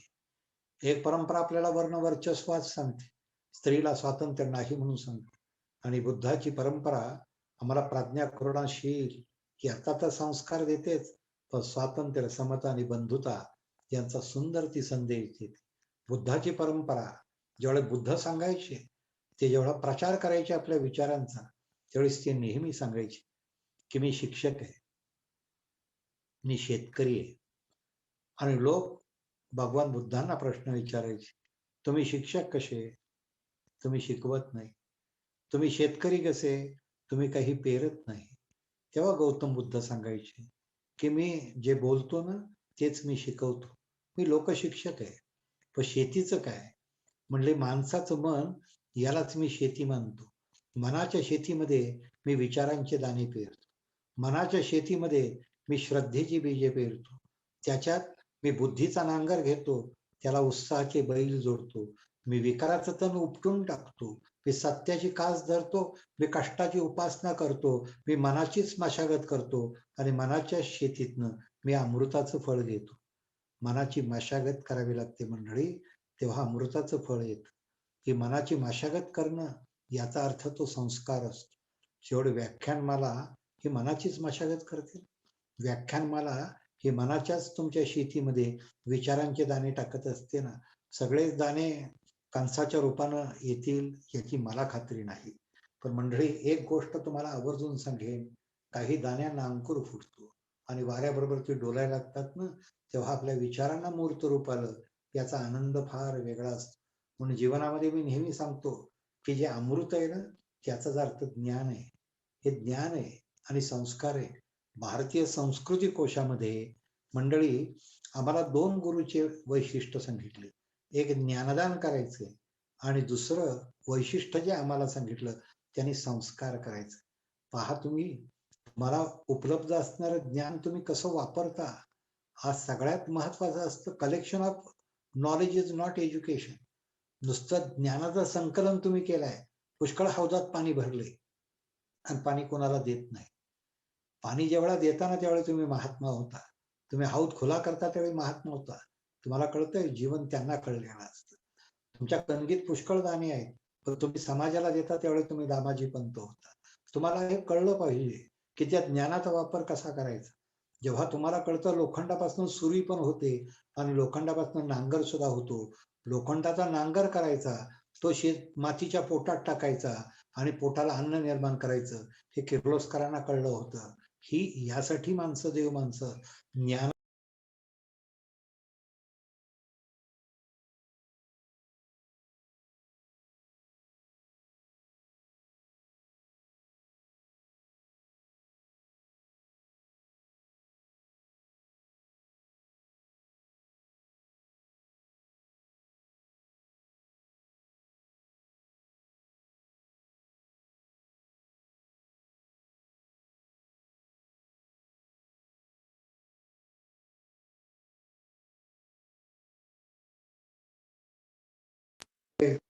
त्याला आता नाही म्हटलं तरी 15-20 वर्ष झाली. 24-25 आवृत्त्या त्याच्या झाल्या. मी तुम्हाला सांगतो, मी ग्रंथ डोक्यावर न घेऊन व्याख्यानाच्या ठिकाणी जातो. माझा हेतू एकच असतो की व्याख्यानातले शब्द वाऱ्यावरती उडून जातात आणि काही शब्द लेकरांच्या पर्यंत जायचे असतील ना, तर ते ग्रंथाच्या रूपानं जावे. मी चैतन्याच्या चांदण्यामध्ये एक सुंदर अहिल्याबाईंचा संदर्भ दिला. जाताना हेही तुम्हाला मी सांगेन, मी ग्रंथ का लिहिले. खरं तर आपल्याकडे कृणाल कॅसेट कंपनी होती. त्या कॅसेट कंपनीनं माझी सुरुवातीला काही कॅसेटी काढल्या होत्या आणि ही कॅसेट त्यावेळीचे महाराष्ट्राचे उपमुख्यमंत्री आर पाटलांनी, माझे ते मित्र होते. मी तासगावला प्राध्यापक होतो. ते माझ्या खोलीवरती यायचे आणि माझी कॅसेट त्यांनी ऐकली आणि मला एका रात्री फोन करून त्यांनी सांगितलं, डॉक्टर पाटणे, तुम्हाला मी एक रिक्वेस्ट करू. महाराष्ट्राचे उपमुख्यमंत्री रात्री फोन करून म्हणतात रिक्वेस्ट करू. मंडळी, नम्रता लक्षामध्ये घ्या. मी म्हटलं, आबा तुम्ही गव्हर्नमेंट आहात, तुम्ही ऑर्डर करा. नाही म्हणले, डॉक्टर एकच रिक्वेस्ट आहे, या असल्या कॅसेट काढू नका. काढायचे असेल तर ग्रंथ लिहा. म्हटलं का आबा असं म्हणतो. अहो म्हटलं, हे शब्द तुम्ही बोलता ना, ते वाऱ्यावर उडवून जातात. मी आबांना म्हटलं, आबा तुम्ही गाडगे बाबा शब्द उच्चारलात, गावोगाव सुंदर झाली. तुम्ही गांधी शब्द उच्चारलात, गावोगाव तंटामुक्त झाली आणि माझे शब्द वाऱ्यावर कसे उडतात. त्यावेळी त्यांनी सांगितलं, सर तुमच्या शब्दातनं जेवढा एखादा महापुरुष जन्माला येतो ना, मला असं वाटतं त्याला ग्रंथरूप मिळावं. खरं सांगू सर, आज निवडणुकीत कोण कोणाचा पराभव करतंय, यापेक्षा मूल्यांचा पराभव होतोय. सर सत्याचा विजय होतोय का मला माहित नाही. जे विजयी होईल त्याला आम्हाला सत्य म्हणावं लागतंय. सर जीवनातलं सत्य हे खरं तर महापुरुषांना समजलेलं होतं. माझी विनंती आहे तुम्हाला की तुम्ही हे महापुरुष सगळे अशा अक्षरात बांधा. आणि खरं सांगू सर, माणसाला मृत्यू असतो आणि ग्रंथांना आयुष्य असतं. तुम्ही ग्रंथ मी तुम्हाला सांगेन, मी आबांनीच त्या पुस्तकाचं प्रकाशन केलं. मंडळी, हे चैतन्याचं चांदणं आहे आणि यालाच मागं प्राचार्य शिवाजीराव भोसले यांनी प्रस्तावना दिली आणि त्यांनी सांगितलं हे अन्नपूर्णेची ताटं आपल्या घरामध्ये असली पाहिजे. मंडळी, खरं सांगेन तुम्हाला, आम्ही टीव्ही घेतला, आम्ही फ्रीज घेतला ना, आम्हाला असं वाटतं आमच्या घराला घरपण आहे. पण घरात जेव्हा चांगला ग्रंथ येतो ना, तेव्हा घराला खरं शहाणपण येतं. आज घरं शहाणी होण्याची गरज आहे. मगाशी मी जे तुम्हाला म्हटलं ना, की ज्ञानाचा वापर कसा करावा हे शहाणपण असतं. अहिल्याबाईंचं उदाहरण देत होतो. अहिल्याबाईंना बघा, चौंडीमध्ये ज्यावेळी पाहुणे गेले, तेव्हा त्या पाहुण्यांना हे माहित होतं की अहिल्याबाई अत्यंत ज्ञानी आहेत. त्यांना घोड्यावर छान बसता येतं. त्यांना नेमबाजी छान करता येते. परंतु त्यांच्या ज्ञानाची परीक्षा आपण घेऊया. म्हणून तिथल्याच एका झाडावर एक बुलबुल नावाचा पक्षी बसला आणि त्यांनी सांगितलं, की अहिल्याजी, आपल्याला चांगला नेम मारता येतो. तर आमची इच्छा आहे म्हटले, या झाडावरच्या बुलबुल पक्ष्याचा डोळा तुम्ही आम्हाला उडवून दाखवा किंवा ह्या बुलबुल पक्ष्याला तुम्ही मारून दाखवा. तेव्हा अहिल्याबाईंनी क्षणभर त्या बुलबुल पक्ष्याकडे बघितलं. तीरकामठा खालच्या बाजूला होता. बाण लावायचा आणि सोडायचा आणि पक्ष्याला उडवायचं. पण अहिल्याबाईंनी त्या पाहुण्यांच्याकडे बघितलं आणि पाहुण्यांना एक त्यांनी सांगितलं, "एक लक्षात घ्या," म्हटले, "मी बुलबुल पक्ष्याला का मारायचं?" म्हणजे तुम्ही यासाठी मारायचं, की तुमच्याकडे जे ज्ञान आहे, त्याचा तुम्हाला वापर किती करता येतो? तुम्ही त्यात किती तरबेज आहात? त्यात तुम्ही कुशल आहात का? अहिल्याबाईंनी जे उत्तर दिलं ना मंडळी, हे थोडं शांतपणे त्यांना जीवन कळलेलं असतं. अहिल्याबाईंनी सांगितलं, "जसे तुम्ही माझ्या गावात पाहुणे म्हणून आलाय ना, तसा बुलबुल हा सुद्धा पाहुणाच आहे आणि पाहुण्याला मारणं ही आमची संस्कृती नाही, लक्षात घ्या." विचार तुम्ही करा, ही संस्कृती असते ना, त्याचा संस्कार मला या पिढीवर करायचा. आज अतिरेकी चंगळवादानं मंडळी आमची संस्कृती लयाला चालली. आमचं जीवन सौंदर्य नष्ट होतंय. या संस्कृतीचं संवर्धन म्हणजे सुंदर जगणं असतं मंडळी. तेवढं जगणं जगणं असं काही वेगळं नसतं. त्या जगण्याला परिमाण तुम्ही हमी द्यावा लागतो. पाण्यात रंग टाकावा लागतो. शेवट तुम्ही आकार कसा देता? तुम्ही व्यक्तिमत्वात कुठल्या रंगात जन्माला आला, कुठल्या कुळात जन्माला आला, कुठल्या पंथात जन्माला आला. यापेक्षा सुद्धा तुमच्या जन्माला तुम्ही सार्थक किती करता? अरे सोनं सोनं असतं. सोन्यावर फक्त संस्कार करावा लागतो. मग त्याचा अलंकार होतो. शेवट माती माती असते. मातीवर संस्कार केल्यावर शेती जन्माला येते. दगड दगड असतो. दगडावर संस्कार केल्यावर मूर्ती जन्माला येते. पण माणूस माणूसच असतो. त्याच्यावर संस्कार केल्यावर संस्कृती जन्माला येते. संस्कृती एकच गोष्ट अशी आहे, जी आपण या पिढीकडनं पुढच्या पिढीला देऊ शकतो. माणसाला 2 गोष्टी फार वारसा हक्काने मिळाल्या मंडळी. एक भाषा, जी मातृभाषा आहे, की जी तुम्हाला आईपासून मिळाली आणि एक संस्कृती तुम्हाला मागच्या पिढीपासून मिळाली आणि संस्कृती आणि भाषा सहजपणे आपल्याला मिळतात, जन्माबरोबर मिळतात आणि याच्यातून आपण प्रगती करू शकतो. आजही विचार करा, 1000 वर्ष झाली, चिमणीला आपलं घरटं बदलता आलं का? 1000 वर्षामध्ये मुंगीला आपलं वारूळ बदलता आलं का? चला यंदा बदा-बदा पाऊस पडणार आहे. आपण आता घरटं प्लास्टिकचं करूया. असं कधी चिमणीला वाटलं का? नाही वाटलं. नाही बदल करण्याचं सामर्थ्य शेवट ज्ञानात असतं. एवढं ज्ञान नाही दिलं ईश्वरानं त्यांना. पण तुमचं घर बदलली, भाषा बदलली, पोशाख बदलला. पहा तुम्ही आज 200 वर्षापूर्वी माणूस जो पोशाख घालत होता, त्यात तुम्ही बदल केला. त्या घरात बदल केला. आज तुमच्या भाषेत बदल झाले. हे बदल करण्याचं सामर्थ्य ज्ञानात असतं ना. मग ज्ञान हे मिळावं. काकासाहेबांनी ही जी संस्था काकासाहेबांना माहीत होतं. मी ऊसाचा कारखाना काढला. ऊसापासून साखर मिळेल, साखरेपासून गोडवा येईल. पण सगळ्यात महत्वाची गोष्ट आहे मला ज्ञान दिलं पाहिजे. मंडळी, हवा जागेवर मोफत मिळते. पाणी शोधावं लागतं. घर बांधावं लागतं. शेत कसावं लागतं आणि ज्ञान मिळवावं लागतं. त्या ज्ञानाच्या बळावर आपण मोठे-मोठे कारखाने उभे केले. ज्ञानाच्या बळावर आपण हवा-पाण्यापासून वीज तयार केली. ज्ञानाच्या बळावर आपण अन्न तयार केलं, धरणं तयार केली, संस्था तयार केल्या. ज्ञानाच्या बळावर आपण वस्तूची निर्मिती केली. पण याच ज्ञानाच्या बळावर मला मनुष्य निर्मिती करायची, एक चांगला माणूस मला घडवायचा आहे. जसं विवेकानंदांनी सांगितलं, I want education of man making, character forming, nation building. अरे हा त्या जुन्या माणसांचा आदर्श होता. त्यांना जगणं कळलं होतं. त्यांना माहिती होतं, की मला ज्ञान कशाला द्यायचंय? तर त्या ज्ञानातनं मला माणूस घडवायचा. आज तुम्ही सांगा, माणूस घडतोय? आज तुम्ही या सगळ्या परिस्थितीत जर बघितलं मंडळीनं, तुम्ही विश्वास नांगरे पाटलांचं पुस्तक वाचा. अमेरिकेतला अनुभव त्यांनी दिलाय. 11वी पोरगा जर पास झाला ना अमेरिकेमध्ये, तर तो 1,00,000 सेक्सच्या जाहिराती बघतो. 12,000 बलात्कार बघतोय, 15,000 खून बघतोय आणि त्यानंतर ते 11वी होतं. काय काय हे? आज तुमच्या घरामधला टीव्ही नावाचा प्रकार आहे. हे काय आहेत? हे अफूच्या गोळ्या देणारे सगळे बॉक्स आहेत. अफूच्या गोळ्या देणारी ही सगळी यंत्र आहेत. यातनं काय तुम्ही काय शिकणार आहात? आज घरातली माणसं माणसाशी बोलत नाहीत. एवढी टीव्हीतल्या माणसांशी ती एकरूप झालेली असतात.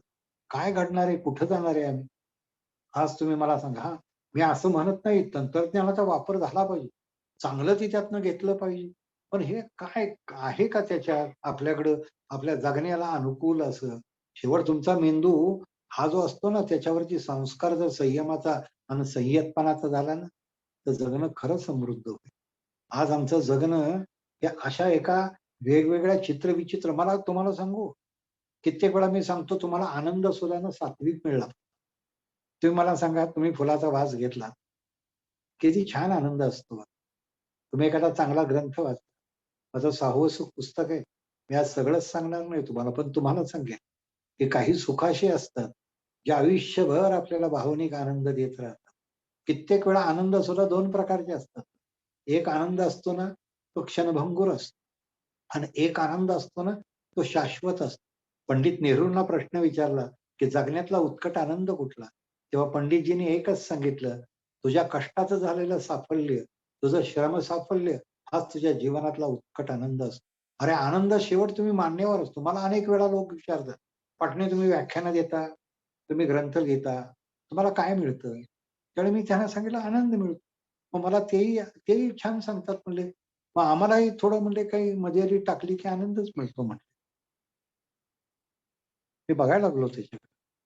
मी विचार करायला लागलो, की याला व्यसनातनं आनंद मिळतोय म्हणलं. आणि मी मनाशी विचार करायला लागलो, यालाही आनंद मिळतोय म्हणलं. याला व्यसनातनं मिळतो आणि मला वाचनातनं मिळतो. मग याच्या आनंदात आणि माझ्या आनंदात काय फरक? तर त्याचाही आनंद आणि माझाही आनंद. पण त्याला मी एकच सांगितलं, मी ग्रंथ लिहिल्यानंतर, मी व्याख्यान दिल्यानंतर मला जो आनंद मिळतो ना, याला समाजाची मान्यता आहे. आणि तुला जो आनंद मिळतो ना,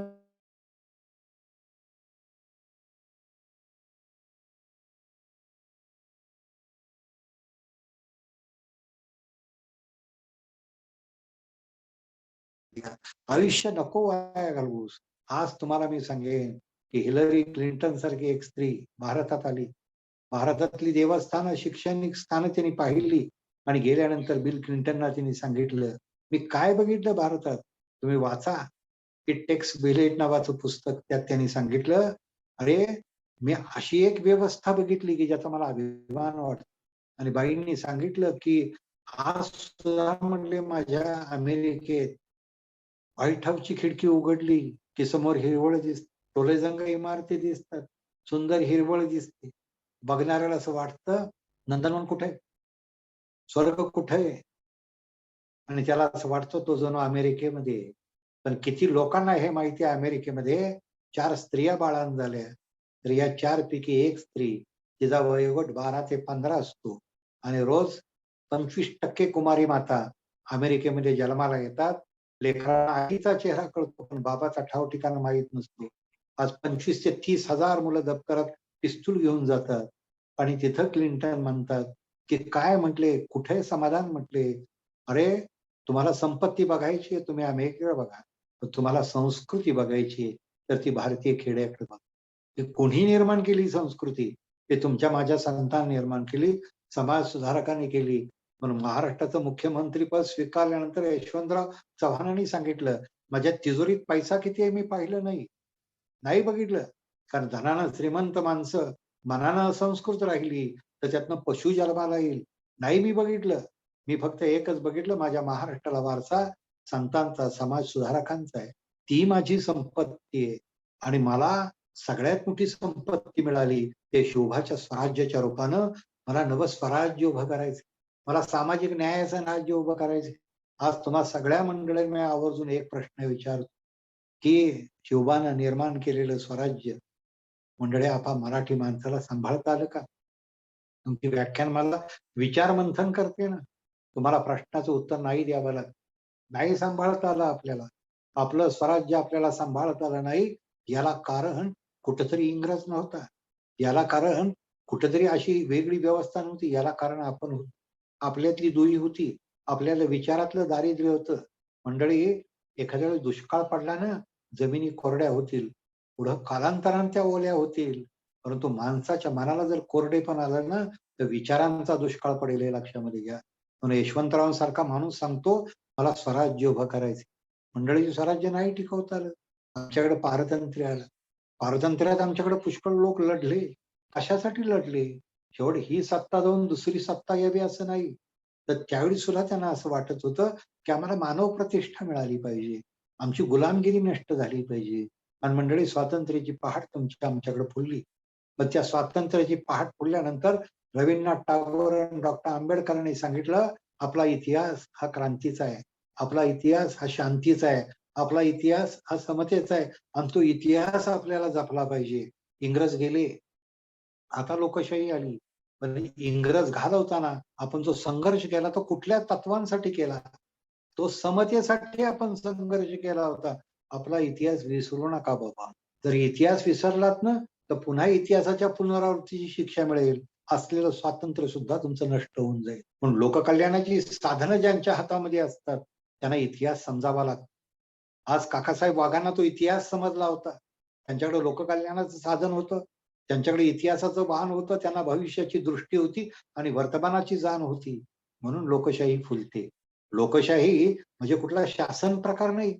हा आमदार, तो खासदार, हा मंत्री, याला मी नाही लोकशाही. लोकशाही म्हणजे काय?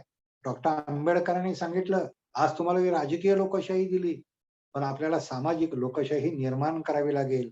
समता, स्वातंत्र्य, बंधुता, सामाजिक न्याय याच्यावरती आपल्याला एक सुंदर अशी आदर्श समाज व्यवस्था निर्माण करावी लागेल. मंडळी, मला तुम्ही सांगा, 47ला स्वातंत्र्य मिळालं, आपण लोकशाहीमध्ये आहोत. आजही मला सांगा की आपण खऱ्या दृष्टीनं प्रगत झालो. एक डी.एल. वर्ल्ड नावाचं पुस्तक आहे. माझ्या उद्याच्या आनंदासाठी मध्ये मी लिहिलंय. शांताबाई शेळकेंनी त्याचं भाषांतर केलं. तुम्ही संस्थेतली सगळी तरुण मुलं ऐकतायत, मला दिसतायत मधून याच्यावर. मी त्यांना सांगतो, मुलांना डी.एल. वर्ल्ड तुम्हाला मिळालं वाचायला तर वाचा. पण सगळ्यात तरुण मुलांना ज्यांची वय 18च्या खाली आहेत, यांना ऑस्ट्रियाचं एक दाम्पत्य होतं, रिचर्ड एक्सले आणि हेलन एक्सले. यांनी एक प्रश्न विचारला होता आणि त्याने असं विचारलं होतं त्या तरुण मुलांना की हे जग चालवायचा अधिकार तुम्हाला दिला तर तुम्ही काय करा? आता विचार करा. आपल्याला वाटतं की मुलं काय उत्तर देणार? मुलं निरागस असतात, पण मुलं कल्पक असतात. मुलं बोलत नाहीत, मुलं अबोल असतात. पण मुलांना जर संधी मिळाली ना, तर ते तुम्हाला सुद्धा वठणीवर आणू शकतात. कित्येक मुलांच्याकडनं एकच प्रश्न, त्याला आईवडिलांनी मदत करायची नाही, शिक्षकांनी मदत करायची नाही. आणि प्रश्न काय? हे जग चालवण्याचा अधिकार तुम्हाला दिला तर. अनेकांनी वेगवेगळे त्याची उत्तर लिहिली. आता काही मुलं जी अगदीच लहान होती, 7वी 8वीतली, त्यांनी सांगितलं, एकदा देऊन तर बघा म्हणले. ते गणित इंग्रजीचे शिक्षकच ठेवत नाही. एकदा देऊन तर बघा म्हणले, या शाळेच्या जागेवर म्हणले चांगला गोळ्यांचाच कारखाना काढतो. पण एक कळती मुलगी होती, त्यानं छान त्याचं उत्तर दिलं. म्हणले, हे जग चालवायचा अधिकार आम्हा तरुणांना दिला तर असा प्रश्न तुम्ही विचार. तुम्ही जेवढे समजता एवढे आम्ही बावळट नाहीये. एक तर एखादी गोष्ट मिळाल्यानंतर ती दुसऱ्याला द्यावी नाही मला वाटत म्हटले. पण तरी तुम्हाला आता का वाटतं हे जग आमच्या ताब्यात द्यावं? आमच्या बाई त्या मुलीनं असं म्हटलं की जो काही भ्रष्टाचार आहे, जो काही अत्याचार आहे, जे काही बलात्कार घडतायत म्हणले, ते सगळे 18च्या वर्षीय मंडळी करतायत. आणि तुम्ही जग आमच्याकडे देत आहे. आम्हाला कळलंय म्हणले, तुम्हाला आता जमत नाही चालवायला, तुम्हाला सुधारता येत नाहीये म्हणले जग, आणि म्हणून तुम्ही आमच्या ताब्यात देताय. पण हे जग आमच्या ताब्यात देऊ नका. मी खरं सांगू तुम्हाला, तुम्ही सुधारायला सुरुवात करा, जग आपोआप सुधारेल. ते कुणाच्याही ताब्यात देण्याची गरज. मंडळी, एक गोष्ट लक्षात घ्या की सुधारण्याची सुरुवात ही स्वतःपासून व्हावी लागते. त्यासाठी स्वसामर्थ्याची जाणीव असावी लागते. शेवट यंत्र तंत्र, आज तुमची संस्था यांत्रिक गोष्टीत मोठी आहे. आज यंत्रानं माणसाच्या जीवनात प्रगती केली. किंबहुना मी तर असं म्हणेन की आज 2 माणसं नाही, पण 2 राष्ट्र जवळ आणण्याची ताकद या आधुनिक तंत्रज्ञानात आहे. अरे, परंतु कित्येक वेळा मला असं वाटतं की राष्ट्र जवळ येत आहेत, पण माणसं एकमेकापासून दूर जात आहेत. हे माणुसकीचं गाणं कोण गाणार आहे? हे माणुसकीचं गाणं गायचं असेल ना, तर त्याला काही मंत्रही दिले पाहिजे. आज शेतकरी पेरतोय मंडळी, उगवतंय, पण त्याला भाव मिळत नाही. विद्यार्थी शिकतोय, ज्ञानेश्वरी शिकतो, गाथा शिकतो, पण त्याला भाकरी मिळत नाहीये. जगायचं कशासाठी हेच कळत नाही. अनेक विद्यार्थी मला प्रश्न विचारतात, सर तुम्ही ज्ञानेश्वरी शिकवता,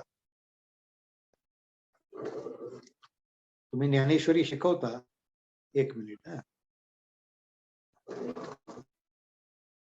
तुम्ही गाथा शिकवता, तुम्हाला पगार मिळतो, पण आम्हाला भाकरी नाही मिळत.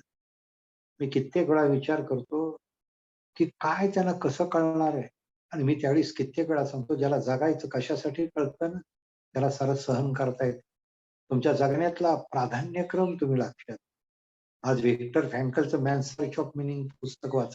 हिटलरच्या काळामध्ये छळ छावणीमध्ये सापडलेला हा डॉक्टर ते छळ सहन करत करत एक दिवस त्याची सुटका होते आणि तो लोगो थेरपी नावाची थेरपी देतो. मी 6वे सुख पुस्तकात ही सगळी थेरपी मांडली. आणि तो सांगतो की जीवनातल्या काही गोष्टी अनाकलनीयच असतात. पण तुम्हाला मी सांगतो की तुमच्या जीवनात तुम्हाला का जेव्हा प्रश्न पडतो ना, त्याचं उत्तर दुसऱ्यानं कोणी द्यावं याची अपेक्षा बाळगू नका. जीवनातलं प्रयोजन ज्याला सापडतं ना, त्याला जीवन सार्थक करता येतं. आणि सार्थक जीवनासाठी आणि कृतार्थ जीवनासाठी आयुष्यात मूल्यांची पूजा बांधावी लागते. मी नेहमी सांगत असतो, तुम्ही मूल्यांची पूजा बांधा, की तुम्हाला कळण्यात सुद्धा काही वेळा मजा असते. मी नेहमी सांगत असतो की सगळ्याच गोष्टी आपल्याला अगदी आत्ताच कळतात असं नाहीये. म्हणजे मला कधी कधी प्रश्न पडतो. माझे वडील शिक्षक आहेत आणि मला आठवतं मुलांना मी आवर्जून सांगेन की मी 9वी ला होतो त्यावेळी वडिलांनी सांगितलं मला की आपल्याकडे जलमंदिरामध्ये पारायण सोहळा आहे म्हटले आणि तू यावेळी ज्ञानेश्वरी पारायण सोहळ्याला बसा. आता तुम्ही ऐकणारे सगळी तरुण पोरं कदाचित चकित व्हाल. मी विचार केला की मी 9वीत आहे. ज्ञानेश्वरी वाचण्याचं वय आहे काय? वाचायला पाहिजे, त्याच्याबद्दल वाद नाही. पण मला वडिलांनी मोठ्या सक्तीनं भक्ती करायला बसवलं. मी त्या पारायण सोहळ्यात जायचो, वाचायचो वाचकांसारखं. वडील एक 2-3 दिवस गेल्यानंतर मला विचारायला लागले, किती अध्याय झाले? झाला का ज्ञानयोग समजला का? समजला का तुला सांख्ययोग, भक्तियोग झाला का? मला असं वाटायचं कुठनं कर्मयोग आपल्या वाट्याला आला. मला काही कळायचं नाही. मी वडिलांना प्रश्न म्हणायचो, अण्णा मला काही कळत नाहीये. माझ्याकडे वडील शांतपणे बघायचे, म्हणले तुला कळत नाहीये मला पहिल्यापासून कळत. मग म्हणलं जर मला कळत नाही तर तिथं कशाला बसवतो? माझ्या काही लक्षात राहत नाही, मला काही कळत नाही. वडिलांनी मला जे उदाहरण दिलं ना, लेकरांनो मी हे तुमच्यासाठी सांगतो. मला वडिलांनी एक वाक्य सांगितलं, उत्तम ग्रंथ हे आत्म्याचं उत्तम अन्न असतं. उत्तम ग्रंथ हे आत्म्याचं उत्तम अन्न असतं. वाचायचं असतं ते. म्हटलं कळत नसलं तरी. मग त्यावेळीच त्यांनी पुढे सांगितलं, आपण सकाळी स्नान करतो, पाणी अंगावर घेतो. स्नान केल्यानंतर पाणी अंगावर राहतं का? म्हणलं राहत नाही. मग स्नान केल्यावर मन कसं होत? म्हटलं मन प्रसन्न होत. अरे मग हे लक्षामध्ये घे, म्हणजे स्नानाचं पाणी अंगावर राहत नाही, पण मन प्रसन्न होतं. बेटा ज्ञानेश्वरी अशीच आहे. तू वाचत जा म्हटले. नाही लक्षात राहिले तर चालेल, पण वाचनातनं तुझं मन प्रसन्न होईल. तुझ्या मनाची प्रसन्नता हीच तुझी कार्यक्षमता वाढेल. मन करारे प्रसन्न सर्व सिद्धीचे कारण. मंडळी मन प्रसन्न करण्याची ही युक्ती मला लहानपणी वडिलांनी सांगितली. माझ्यासमोर ययाती टाकायची, माझ्यासमोर मृत्युंजय पडायचं, माझ्यासमोर अशी वेगवेगळी पुस्तकं. आणि तुम्हाला सांगू, आयुष्याच्या वाटेवर जेव्हा असे चांगले ग्रंथ येतात ना, तुमच्या जीवनात सात्विक असे सत्व परीक्षा पाहावे अशा अनेक प्रसंग मंडळी येतात. आणि त्यावेळी सगळ्यात मला आधार देतो ना, तो तुमचा ग्रंथ असतो, लक्षात घ्या. तुम्हाला जगण्याचं भान देतो. मी तुम्हाला आवर्जून सांगेन, हे 6वं सुख पुस्तक मला मगाशी सर म्हटले दाखवा. हे सगळं ग्रंथांच्या वरचं पुस्तक आहे. मला आवडलेले ग्रंथ, मला आवडलेली माणसं आहेत. मला एक गोष्ट सांगा, हे 6वं सुखच असतं. 6वं सुखच आहे. जीवनात आरोग्य, संपत्ती, नावलौकिक, पत्नी, मुलं 5 सुख असली तरी 6वं सुख एक, की तुम्हाला चांगलं आयुष्यामध्ये तुमच्या जगण्याला दिशा देईल, तुमच्या जगण्याला बळ देईल असा ग्रंथ. हे सुद्धा 6वं सुख असतं. आज अण्णा हजारेंसारखा माणूस आत्महत्या करायला गेलेला होता. रेल्वे स्टेशनवरती विवेकानंदांचं चरित्र हातात पडलं आणि वरती वाक्य लिहिलेलं होतं, स्वतःसाठी जगलास तर मेलास, पण दुसऱ्यासाठी मेलास तर मृत्यूनंतरही जगलास. सगळं आयुष्य बदलून गेलं. अण्णांनी सांगितलं, मी साधा मिलिटरीतला ड्रायव्हर, पण माझ्या जगण्याला दिशा मिळाली. आज महात्मा गांधींनी रस्किनचं पुस्तक वाचलं, अन दिस लास्ट, आणि रचनात्मक कार्याची प्रेरणा मिळाली. आज महात्मा फुलेंनी पुस्तक वाचलं, थॉमस पेनचं, आणि मानव प्रतिष्ठा काय त्यांना कळलं.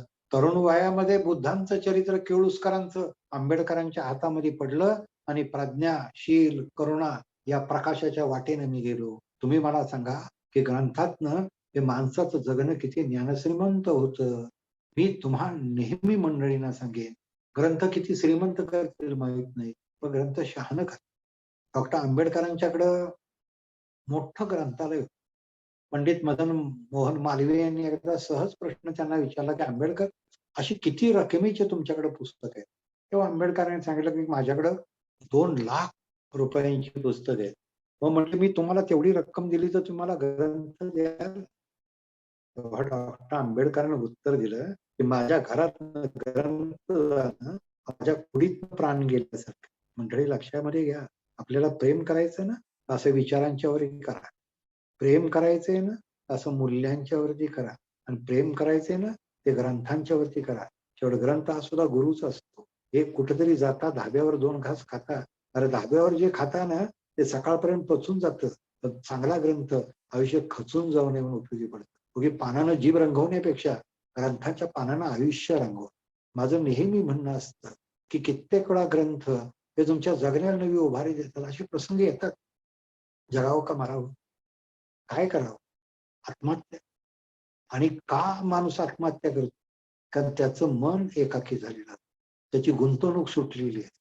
मी तुम्हा मंडळींना आवर्जून सांगेन, मंडळी तुमच्या आयुष्याचा छंद असेल ना, तर तुमचं वयही वाढत नाही आणि दुःखही तुमच्यापाशी फिरकत नाही. दुःखानं दूर उभं राहावं अशा व्यवस्था तुम्हाला कराव्या लागतात. नुसतं शब्दांचं तत्वज्ञान मी फार विद्वान झालो, पण माझा शब्द जर काळजाला टेकत नसेल. अण्णाभाऊ साठे ज्यावेळी रशियात गेले, साधं नाटक रशियाच, आणि ते चालू असताना अण्णासाहेब टाळ्या वाजवत होते. कोणीतरी विचारलं की अण्णासाहेब तुम्हाला कळतं का रशियन भाषा? तुम्ही टाळ्या वाजवता. तेव्हा अण्णाभाऊंनी सांगितलं, अरे कला काळजाला भिडते तेव्हा हात हाताला भिडतो म्हटले. ती कला बघ ना, ती कला बघताना माझ्या डोळ्यातनं पाणी येतं. आज तुम्ही सांगा मला एखादी वास्तुशिल्प असतं, त्याला बोलता येत नाही, पण ग्रंथकार त्यातनं बोलत असतो. ग्रंथकार त्या शब्दातनं तुमच्याशी बोलत असतो आणि बोलता बोलता तुमच्या जगण्याला तो चैतन्य देतो. सृष्टीतलं फुलं आज नाही उद्या मावळून जातात, पण चैतन्याच्या फुलांना एक वेगळा अशा प्रकारचा गंध असतो. लक्षामध्ये घ्या. मी नेहमी सांगत असतो की शब्द फुलं तुमच्या अंतःकरणाच्या अंगणामध्ये पडली ना, तर सगळं जगण्याच्या जगणं तुमचं सुगंधित होतं. तुमचे कित्येक वेळा तुम्ही ह्या सवयी लावून घेतल्या पाहिजे. मी नेहमी सांगतो सवय सहजासहजी नाही लागत. तुमच्या इथं दूध ठेवलं आणि वडापाव ठेवला, तुम्ही वडापाव खाणार आहे मला माहिती आहे. तुम्हाला दुधाची सवय लावावी लागेल. आज साताऱ्यात आम्ही ग्रंथ महोत्सव घेतो. 4 कोटीची पुस्तक विक्री होते. लहान मुलं येतात, आपले वाढदिवस साजरे करतात. आज 22 वर्ष माझा ग्रंथ महोत्सव. आम्ही संस्थापक आहे. हे तुमच्या महाराष्ट्राचे शिक्षण संचालक दिनकर पाटील माझे मित्र आहेत. आम्ही दोघांनी आणि अनेक लोकांनी, माझे गुरु डॉक्टर चव्हाण यांनी ग्रंथ महोत्सव तो सुरू केला. आज 22 वर्ष झाली. का? जगण्याचा अर्थ ग्रंथांच्या पानात दडलेला असतो. काही वेळा जगणं नको वाटतं ना, ते पानं तुम्हाला उभारी देतात. तुम्हाला माहिती आहे चीनचं युद्ध चालू आहे. आपल्याकडचा मराठी सैनिक होता, त्याला रजा नाकारली होती आणि ते चिडलं होतं. लग्न झालं होतं, बायकोला भेटायचं होतं, रजा देत नाहीत म्हटल्यानंतर त्यांनी डायरेक्ट विचार केला की आता राजीनामा देऊन टाका. पण डायरेक्ट त्याने विचार केला की राजीनामा दिल्यानंतर घरी गेल्यावर काय करणार आहे? त्यापेक्षा एक काम करूया, म्हणजे बायकोला सांगूया म्हटले, तू तिकडं वर जा, मी इकडं वर जातो. बायकोला चिठ्ठीच लिहूया म्हटले आपण काहीतरी. बायको शहाणी होती. त्या बायकोनं आपला नवरा येईल ना येईल दिवाळीच्या सुट्टीमध्ये, म्हणून त्याला दिवाळी अंक पाठवला होता. आणि या बिचाऱ्यानं काय केलं, म्हणजे मी माझ्या चैतन्याच्या चांदण्यात हा प्रसंग मुद्दाम लिहिलाय, वाचा तुम्ही. त्यांनी बायकोला चिठ्ठी लिहायला सुरुवात केली, प्रिय. आणि त्याला आठवण झाली की बायकोनं काय पाठवले दिवाळी अंक. त्यानं तिथं मोठी लाकडं आणून मोठी शेकोटी उभी केली. थंडीचे दिवस होते आणि त्या शेकोटी इतका जाळ उंच केला की त्यात उडी मारायची आणि जाताना बायकोला शेवटची चिठ्ठी लिहायची म्हणून प्रिय शब्द लिहिला होता. पण याला काय वाटलं कोणास ठाऊक, तो दिवाळी अंक हातात घ्या, वाचायला सुरुवात. आणि एका पानावर त्याला दिसलं की पु ल देशपांडेंचा माझे खाद्य जीवन हा एक लेख आहे. आणि लेख वाचायला सुरुवात केली. दिवाळीतल्या पदार्थांचं एवढं खुमासदार सुंदर वर्णन, त्यातल्या त्या चिवड्याचं वर्णन, आणि इतका छान त्याचं वर्णन पुलंनी केलं होतं. तुम्ही या प्रत्यक्ष वाचा. तो वाचायला लागला आणि ते इतकं हरपून गेलं. तो छत्र्यांचा चिवडा कोल्हापूरच्या, त्याचं वर्णन त्याच्यामध्ये. आणि त्याला राहून वाटायला लागलं मरायला हरकत नाही म्हणजे, तर जाताना एकदा चिवडा खाल्ला पाहिजे मग, आणि मग काय करायचे ते करूया मग. आणि बघता बघता पहाट झाली, सगळा लेख संपला आणि ह्याच्या डोक्यामध्ये एक सुंदर खमंग वास आणि मग त्यानं प्रियच फक्त शब्द लिहिला होता. आणि मग त्यानं जे बायकोला पत्र लिहायचं होतं ते त्या लेखकाला लिहिलं, म्हणजे पुलंना लिहिलं. शब्द लिहिला, प्रिय बाई, खरं सांगतो म्हणले काल रात्री मला मारावंसं वाटलं. तो तुमचा एक लेख वाचला, आज मला जागावंसं वाटतंय. काय विचार करा, काय पत्र लिहिलंय. प्रिय बाई, एक लेख तुमचा वाचला, काल रात्री मला मारावंसं वाटत होतं, आज मला जगावंसं वाटतंय. आणि लेखकानं उत्तर दिलं हे त्यापेक्षा सुंदर होतं. त्याने सांगितलं, "हे माझ्या प्रिय वाचका, अरे माझ्या एका लेखामुळं तुला जगावंसं वाटतं आणि म्हणून लेखक म्हणून मला लिहावंसं वाटतं." जेव्हा वाचकाला जगावंसं वाटतं ना त्या शब्दांनी, तेव्हा त्या लेखकाला असे शब्द द्यायला एक वेगळं बळ मिळतं.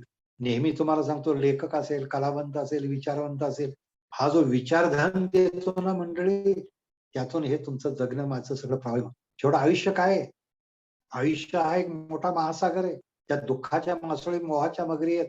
संकटाचे मोठे मोठे तिथं टणक अशा प्रकारचे तिथं सुद्धा पहाड आहेत. तिथं सुद्धा असे खडक आहेत. अरे तुमची डोकी आदळू शकतात. पण एक गोष्ट लक्षात घ्या, या जीवनाच्या महासागरामध्ये काही विचारांचे माणिक मोती शिंपल्यामध्ये लपलेले असतात. ही शिंपले म्हणजे ती पुस्तकं असतात. लेखक काय करतो, त्या माणिक मोत्यांची वरात आपल्या शब्दाच्या पालखीतनं तुमच्या दारात आणत असतो. म्हणून तुम्हा मंडळींना मी सांगेन, आपलं जगणं समृद्ध करायचंय ना, चांगली ग्रंथांची संगत घ्या, चांगल्या विचारांची संगत घ्या. शेवट एक गीतेमध्ये तत्व आहे, तस्मात योगी भव. अर्थ काय आहे त्याचा? तस्मात योगी भव याचा अर्थ तू कुठल्या तत्वाशी बांधला आहेस, तू कुठल्या विचारांशी बांधला आहेस, तू कुठल्या धर्माशी बांधलेला आहेस. अरे एक सतार मोठीशी बांधलेली असतात ना तारा, म्हणून ती झंकारते. एक नदी काठानं बांधलेली असते ना, म्हणून छान पुढे जाते. आयुष्य सुद्धा संयमानं बांधावं लागतं. नाही देवापाशी मोक्षाचे गाठोळे, आनंदळ्या द्यावे यात इंद्रियाचा जय साधुनिया मन, कारण निर्विषय. तुम्हाला जगणं सुद्धा तत्वानी. आज आम्ही देशभक्तीच्या नावानं एक वंदे मातरम् म्हणली की आमची देशभक्ती होती. अरे ह्या शब्दाने नाही रे सिद्ध होत. तुमचं जेव्हा मन सेवेसाठी धावतं ना, तुमचं काळीज जेव्हा सेवेसाठी तळमळतं ना, आज तुम्ही मला सांगा की दलितांसाठी, दुःखितांसाठी, दीनदुबळ्यांसाठी हे राबणारी जी माणसं आहेत ना, ही ही माझ्या दृष्टीने खरी देशभक्त आहेत. आज देशभक्ती नुसत्या शब्दात व्यक्त करू नका. नुसतं वंदे मातरम म्हणलं, त्या कुसुमाग्रजांनी लिहिलंय ना, वंदे मातरम नाही वंदे भाकरम. आमचं सगळं जगण्यातला चंद्र हा भाकरीमध्ये असतो आमच्या. म्हणून तुम्हाला मी सांगेन, देशभक्ती, अरे देशभक्ती तुम्ही महानायक वाचा, शहनावाज वाचा. तरुण मुलं आहात, तुम्हाला मी सांगतो, शहनावाज त्यावेळेस आझाद हिंद सेनेमध्ये होता. पकडला गेला. कॉनिस नावाचा अधिकारी आला आणि त्यांनी सांगितलं की शहनावाज, आम्ही ठरवलंय म्हणजे तुला हिंदुस्थानचा चीफ कमांडर करायचं. शहनावाज म्हणतो, मी आझाद हिंद सेनेमध्ये नेताजींचा शिपाई आहे म्हणले, आणि तुम्ही मला हिंदुस्थानचा चीफ कमांडर करणार आहे. मी काय केलं पाहिजे? तर ते म्हणले, एकच गोष्ट केली पाहिजेस, तू नेताजींची साथ सोडली पाहिजेस आणि तू इंग्रजांत सामील झाला पाहिजे. तेव्हा त्या शहनावाजनं सांगितलं की मिस्टर कॉलिन्स म्हटले, तुमच्या इंग्लंडच्या भूमीत कदाचित नाटककार जन्माला आले असतील, पण माझ्या हिंदुस्थानच्या भूमीत महानायक जन्माला आले. त्यांची सावली अंगावर पडली ना तरी जीवनाचं सोनं होतं. अरे कदाचित तुमची मोठी ही पदवी मी घेईन, मी चीफ कमांडर होईल, आणि माझा फोटो मृत्यूनंतर जेव्हा माझ्या भिंतीवर लागेल ना, तेव्हा माझ्या पुढची पिढी मला सांगेल की आमचा बाप गद्दार होता, एका पदासाठी त्यांनी हे सगळं आपलं आयुष्य वाया घालवलं. मला नको तुमचं पद, मला मृत्यूच यायचा असेल तर नेताजींचा शिपाई म्हणून येऊ द्या. ही निष्ठा, ही देशभक्ती. आणि देशभक्ती देशभक्ती शेवट असं असतं की तुमचं कर्म, मागाशी तुम्हाला मी म्हटलं ना की ते सेवामय झालं की मग ती देशभक्ती जन्माला येते, मग आयुष्य सुगंधित होतं. मंडळी, आवर्जून तुम्हाला मी सांगेन की जीवनामध्ये आपल्याला निदान आपले आई वडील 2 घास देत आहेत. तुम्ही कधी असा विचार केला, त्याला आई वडील नाहीत, त्यानं कसं जगायचं? आज निदान तुम्हाला 2 हात आहेत, कित्येकांना हातही नसतात, त्यानं कसं जगायचं? पाय नाहीत, त्यानं कसं जगायचं? कधीतरी वाचा हेनरी विस्कार्डीचं गिव्ह अस टूल्स नावाचं पुस्तक. मला कधी कधी वाटतं जीवन त्यांना कळलं. हा हेनरी जन्माला आला ना मुलांना, त्याला कमरेखाली पाय नव्हते. वडिलांनी जेव्हा हे बघितलं अर्ध लेकरू, तेव्हा त्यांनी पत्नीला म्हणजे त्या मुलाच्या आईला सांगितलं, हे समुद्रात फेकून दे म्हटलं. याला जर असाच घेऊन जर घरी आलीस ना, तर दोघांना समुद्रात फेकून टाकी. आईच्या डोळ्यात पाणी आलं. 9 महिने 9 दिवस श्वासातला श्वास दिला, रक्तातलं रक्त दिलं, लेकरू पोटात वाढवलं. आणि जेव्हा ते सृष्टी झालं तेव्हा हा नराधम सांगतो, हे समुद्रात फेकून दे. तिने नर्सला जवळ बोलवलं आणि सांगितलं, म्हटलंच माझ्या मुलाचे डोळे कसे लोकतात. अगं नसतील त्याला कमरेखाली पाय, तर त्याच्या हाताच्या मुठी बघ. म्हटलं काय छान आवडते मुलगा, याला मी समुद्रात फेकू. तेव्हा त्या नर्सनं सांगितलं, काय करणार तुम्ही, काय करणार, मी तुझ्यासमोर पदर पसरते. नाही, हा नराधम फेकून देईल म्हण. तू एक काम कर, तुला शक्य आहे तेवढं त्याला सांभाळ. माझी विनंती आहे, तुझ्या श्वासातला श्वास त्याला दे. तो हेनरी विस्कार्डे आपल्या जीवनाचं आत्मचरित्र लिहिताना सांगतो, 7-8 वर्षाचा झालो पण नर्सने मला फेकून दिलं. कमरेखाली 2 बोंड रस्त्यानं भेटायची, रक्ताचे ठिपके पडायचे. कोणीतरी सोललेलं केळ द्यायचं, टप्पल मारायचं, गोरीला माकड म्हणायचं. माझ्या सन्मानाला सुद्धा अपमानांचे डंक. त्यातून मी रात्रीच्या शाळेत गेलो. मी कामगार झालो, मी सेवक झालो, मी पगारी सेवक झालो. दुसरं महायुद्ध पेटलं गेलं. माझ्या मनात आतनं जागं झालं की नाही, जे माझ्या देशासाठी मारतात ना, त्या सैनिकांच्या जखमावर आपण फुंकर घालूया. जे माझ्या देशासाठी मारतात ना, त्या सैनिकांच्या ओठात आपण पाणी घालूया. मी कमांडो घेऊन जायचो, एक पुठ्ठा घेऊन जायचो. त्या सगळ्या रणभूमीवर पडलेले जे सैनिक होते, कुणाच्या जखमा असतील तिथं फुंकर घालायचो, कुणाचे ओठ सुकले त्याच्यात पाणी टाकायचो. आणि त्याच वेळेस मला डॉक्टर रॉबर्ट योनेवर नावाच्या एका डॉक्टरने बघितलं. म्हणजे हेनरी, किती दिवस मोठ्या निष्ठेने ही सेवा करतोय. अरे तुझं पाणी कित्येक वेळा त्या ओठात जाताना इथला सैनिक मान टाकतो. तुझ्या फुंकरीनं सगळ्याच जखमा बऱ्या होतील. तुला काय मिळतो याच्यातला आनंद? तेव्हा ते हेनरी विस्कार्डेने सांगितलं की देवासमोर प्रार्थनेसाठी उत्कटलेले ओठ पवित्र असतात डॉक्टर, पण त्या ओठातली फुंकर जेव्हा त्या जखमेवर जाते ना, तेव्हा माझे ओठ कृतार्थ होतात. मला कृतार्थ आयुष्य जगायचे. डॉक्टर रॉबर्ट योनेवरनं एक विचार केला, ते वेगळं पाणी आहे. आणि एक दिवस त्या हेनरी विस्कार्डेला सांगितलं, हेनरी तुझ्या सेवेचा मला अभिमान वाटतो. आज माझ्या क्लिनिकमध्ये येशील, आज तुझ्यासाठी मी भेट आणली. हेनरी गेला आणि त्याने बघितलं, 3 फूट 8 इंचाचा हेनरी गष्टतच त्या हॉस्पिटलमध्ये गेला. आणि तिथे गेल्यानंतर डॉक्टरनं 2 फुटाचे अल्युमिनियमचे पाय काढले आणि त्याच्या बोंडामध्ये घातले, रबरी स्क्रू पिळले. हेनरी उभा राहा म्हटले आणि हेनरी उभा राहिला. आणि हेनरीला इतका आनंद झाला, त्यानं स्वतःचा बॅलन्स छान सांभाळला. हेनरी घ्या वॉकर, थोडा चालून बघ कसं आहे. हेनरी चालता चालता त्याच्या डोळ्यातनं घळाघळा पाणी यायला लागलं. डॉक्टर म्हणले, हेनरी रडतोयस का? डॉक्टर, आजपर्यंत सरपटणारा जीव होतो, मला पायावर तुम्ही उभं केलं, आज मला माणूस असल्यासारखं वाटतं. त्याचे हे आनंदाश्रू आहेत. माझ्यासाठी आभाळ टेकले आणि त्याने हात जोडले, हात खिशात घातले.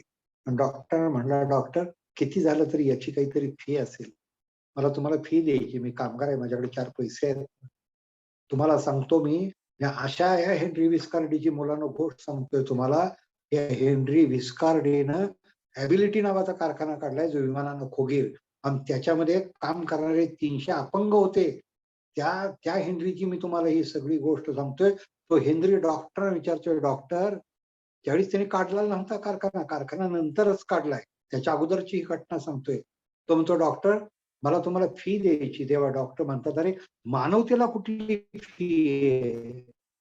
त्यावेळेस तिथं डॉक्टर त्याला पुन्हा, तुला द्यायचीच असेल तर मी मागेल ती फी मला देशील? हो. पहा म्हटले, आज तुला मी पाय दिले, 2 पाय दिले, याच्या पुढचा अडचणीत असणार माणूस ज्यावेळेला तुझ्या समोर येईल, त्याला मदतीचे 2 हात दे, हीच माझी फी आहे. आणि हेनरी तुला हे आयुष्यभर फी द्यावी लागेल. पण हेनरीने सांगितलं, मान्य. आणि हेनरी म्हणला, त्या शब्दांची ताकद एवढी प्रचंड होती. शेवट म्हणले, अपंगत्व या अवयवांना चिकटलेलं नसतं, ते मनाला चिकटलेलं असतं. ज्याचं मन सदृढ असतं आणि त्याचं जगणं सुंदर असतं. आणि म्हणजे आयुष्यातनं हातपाय वजाले केले तरी आयुष्य आनंदानं जगता येतं. मंडळी, तुम्हाला मी सांगेन, ईश्वरानं तुम्हाला जे दिलंय ना त्याच्याबद्दल कृतज्ञ राहा. नाही दिलं, अरे कोकिळेला कंठ दिला, रंग नाही दिला, पोपटाला रंग दिला, कंठ नाही दिला, मोराला पिसारा दिला, वाघासारखा पंजा नाही दिला, सशाला चपळता दिली, कासवासारखी टणकता नाही दिली. ईश्वरानं माणूस म्हणून तुम्हाला 3 गोष्टी दिल्या. एक विचार करायला बुद्धी दिली, लोकांचं रंजन करायला कला दिली आणि लोकांची सेवा करायला हात दिले. या तिन्हीची बेरीज कर, तुझं जगणं सुंदर होईल. मंडळी, सांगणं एकच असतं की शेवटी व्यक्तिमत्व जे असतं ना ते सुंदर करायचंय, तर संपत्तीने नाही करता येत. सुंदर करायचंय तो नुसता आजारपणाचा अभाव म्हणजे सुंदर पण नाही, तुमच्या मनाची उत्तम सुस्थिती म्हणजे सुंदर पण असतं. आणि म्हणून मी सुंदर जगण्यासाठी एक शब्द वापरलाय, हेल्प नावाचा. मी सगळा शब्द फोडून सांगणार नाही, पण तुम्हाला सांगेन, पुस्तक घ्या, वाचा. त्यातला HEALTH फक्त त्यातली स्पष्टीकरण ग्रंथातनं नंतर वाचा. एच याचा अर्थ काय असतो? आपण जन्माला येतो ते हॉस्पिटल, तिथे एच असतो. आपण विचार करतो ते हेड, तिथे एच असतो. आपण जे काम करतो हँड, तिथे एच असतो. जिथं भावना असतात हार्ट, तिथे एच असतो. पण सगळ्यात आपण शिकतो हायस्कूल, तिथे एच असतो. आपण सगळ्यात महत्वाचा एच असतो तो हॅबिट मधला असतो. लक्षात घ्या, सवयी, तुमच्या जीवनातल्या सवयी. म्हणून मगाशी मी म्हटलं, शो मी युअर कंपनी, मला तुझी संगत सांग, मी तुझं भविष्य सांगतो. सवय चांगली असेल ना, जीवनाचं सोनं होतं. सवय बिघडली, सोन्यासारख्या आयुष्याची माती होती. कधीतरी गांधींचा आत्मकथा वाचा. चुकलो हे त्यांनी मान्य केलं, वडिलांना पत्र लिहिलं, वडिलांनी सांगितलं चुकणं हा स्वभाव धर्म असतो, चूक सुधारून प्रगती करणं हा मनुष्य धर्म असतो. म्हणून सवय. त्याच्यानंतर ई येतो, ई एक्झाम, किंवा आपण ज्याला म्हणतो एन्जॉय, आपण ज्याला म्हणतो एक्झरसाइज. आयुष्य परीक्षा आहे, त्यात तुम्हाला आनंदानं पास व्हायचंय. तुम्हाला थोडा व्यायाम केला पाहिजे.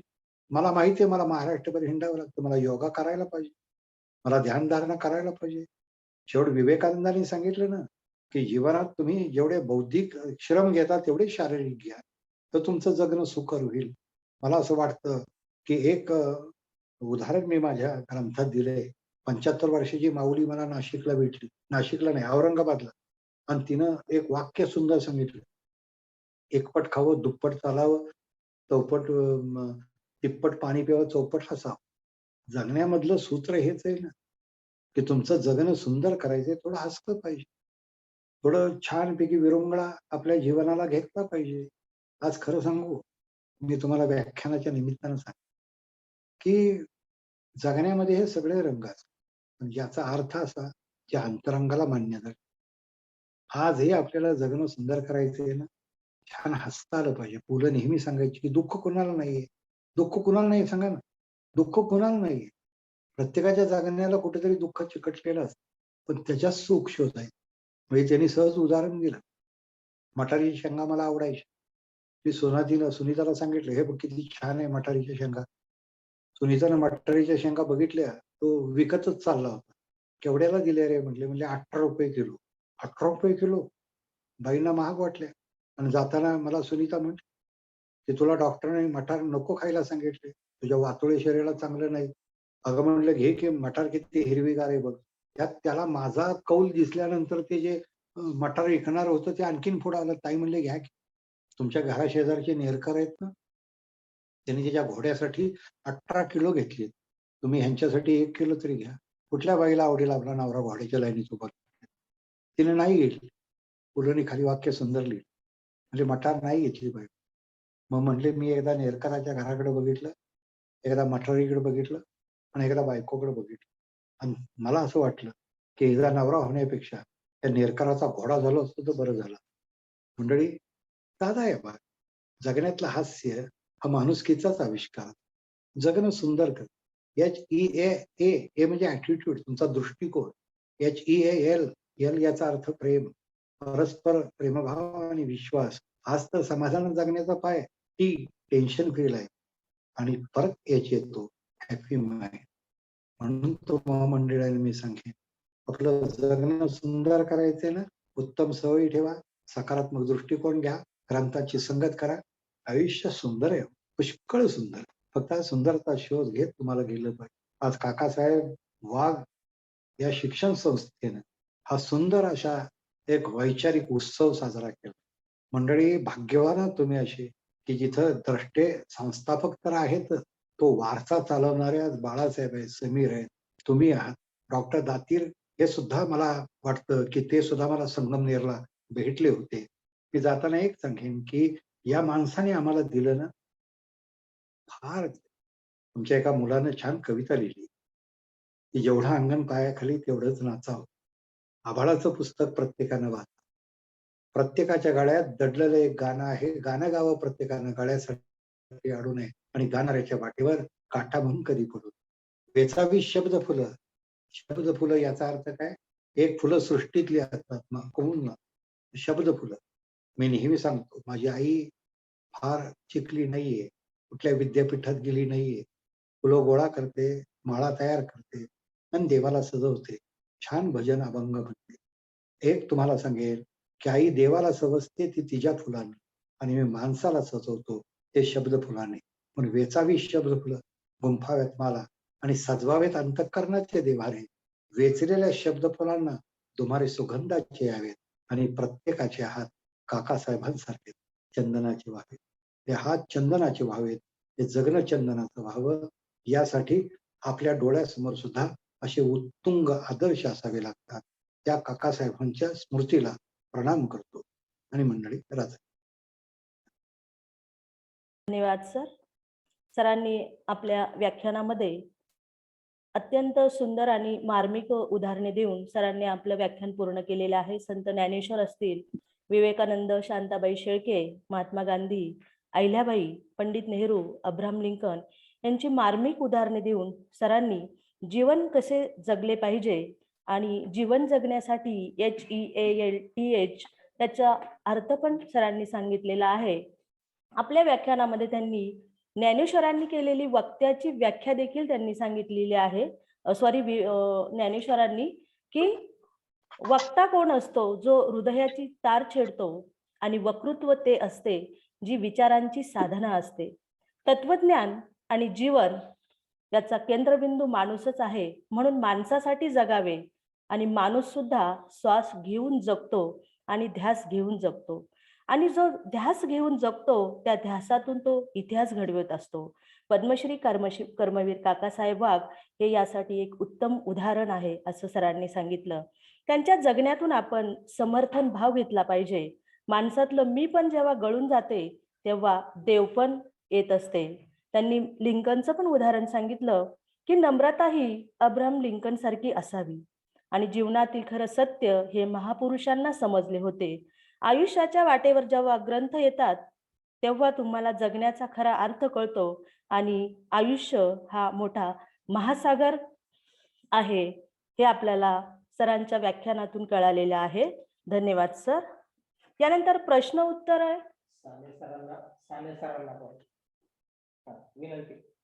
माननीय साने सर, संस्थेचे विश्वस्त माननीय साने सर, सरांना विनंती आहे.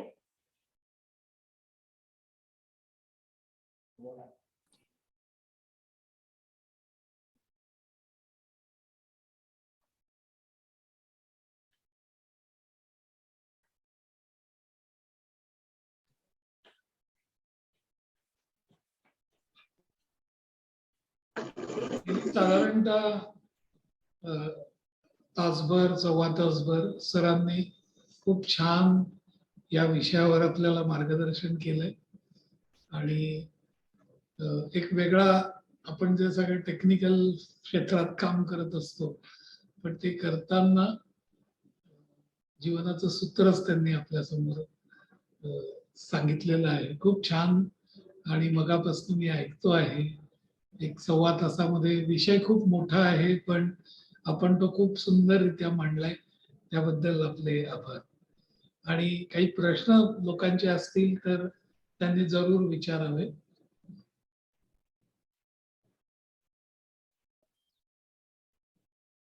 यानंतर काही श्रोत्यांची जर प्रश्न असतील तर त्यांनी हँड रेज करून प्रश्न विचारावे. तसेच कुणाला जर सरांचे ग्रंथ हवे असतील तर सर ते सवलतीच्या दरात उपलब्ध देखील करून देणार आहे. ही सवलत जी आहे ती ह्या महिन्यापुरतीच आहे सांगा मॅडम. हा. आणि हम्म.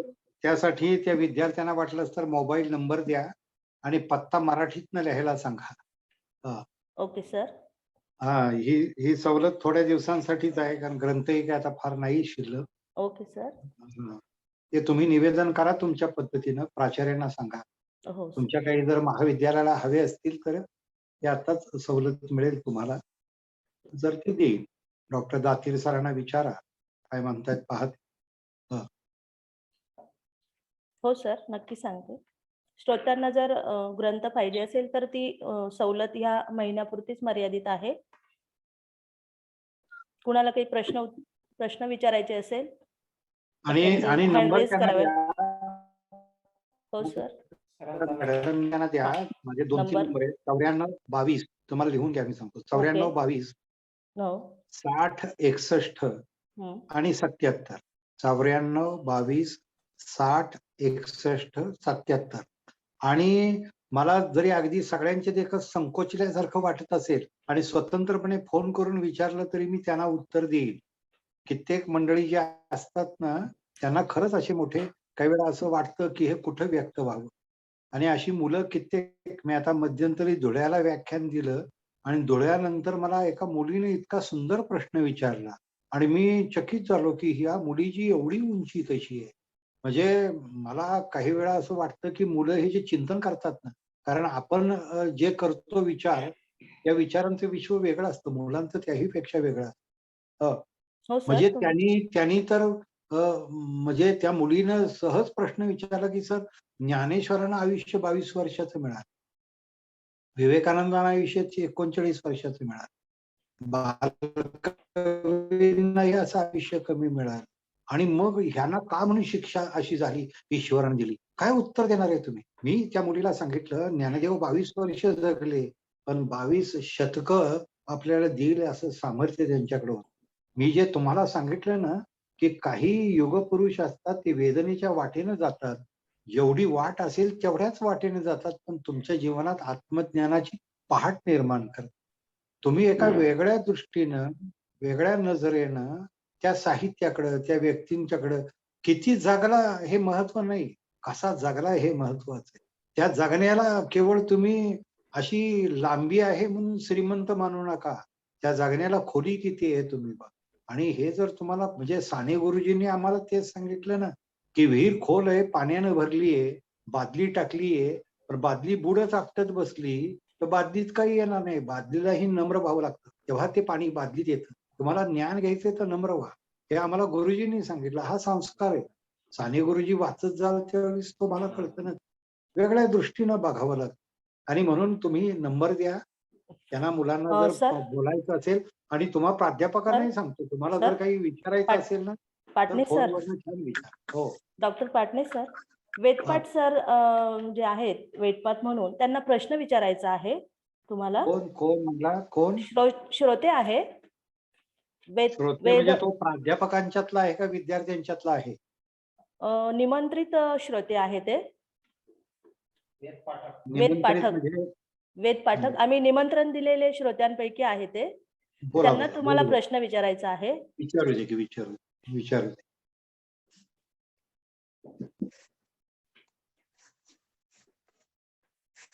सर नमस्कार. हा नमस्ते.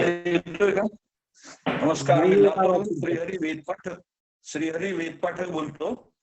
हो नमस्ते गुरुवर्य, बोला. गुरुवर्य, सर्वप्रथम काकासाहेबांना अभिवादन करतो. हो. सर्वप्रथम काकासाहेबांना अभिवादन. आणि आपल्याकडून या संस्थेच्या माध्यमातून जे अमृतवाणी या कोरोनाच्या काळामध्ये हा अमृताचा शिडकावा या वाघ संस्थेने दिलेला आहे. संपूर्ण महाराष्ट्राला, जगभरातल्या श्रोत्यांना या कोंडून ठेवलेल्या अवस्थेमध्ये आपण विचारांचा हा माधुर्य दिलेला आहे. आपण त्या निमित्तानं आपल्याला प्रश्न विचारायचा नाही, मला फक्त एकच विनंती करायची आहे. या काळामध्ये जीवन त्यांना कळले हो, हे अत्यंत महत्वाचा विचार संस्थेने घेतलेला आहे.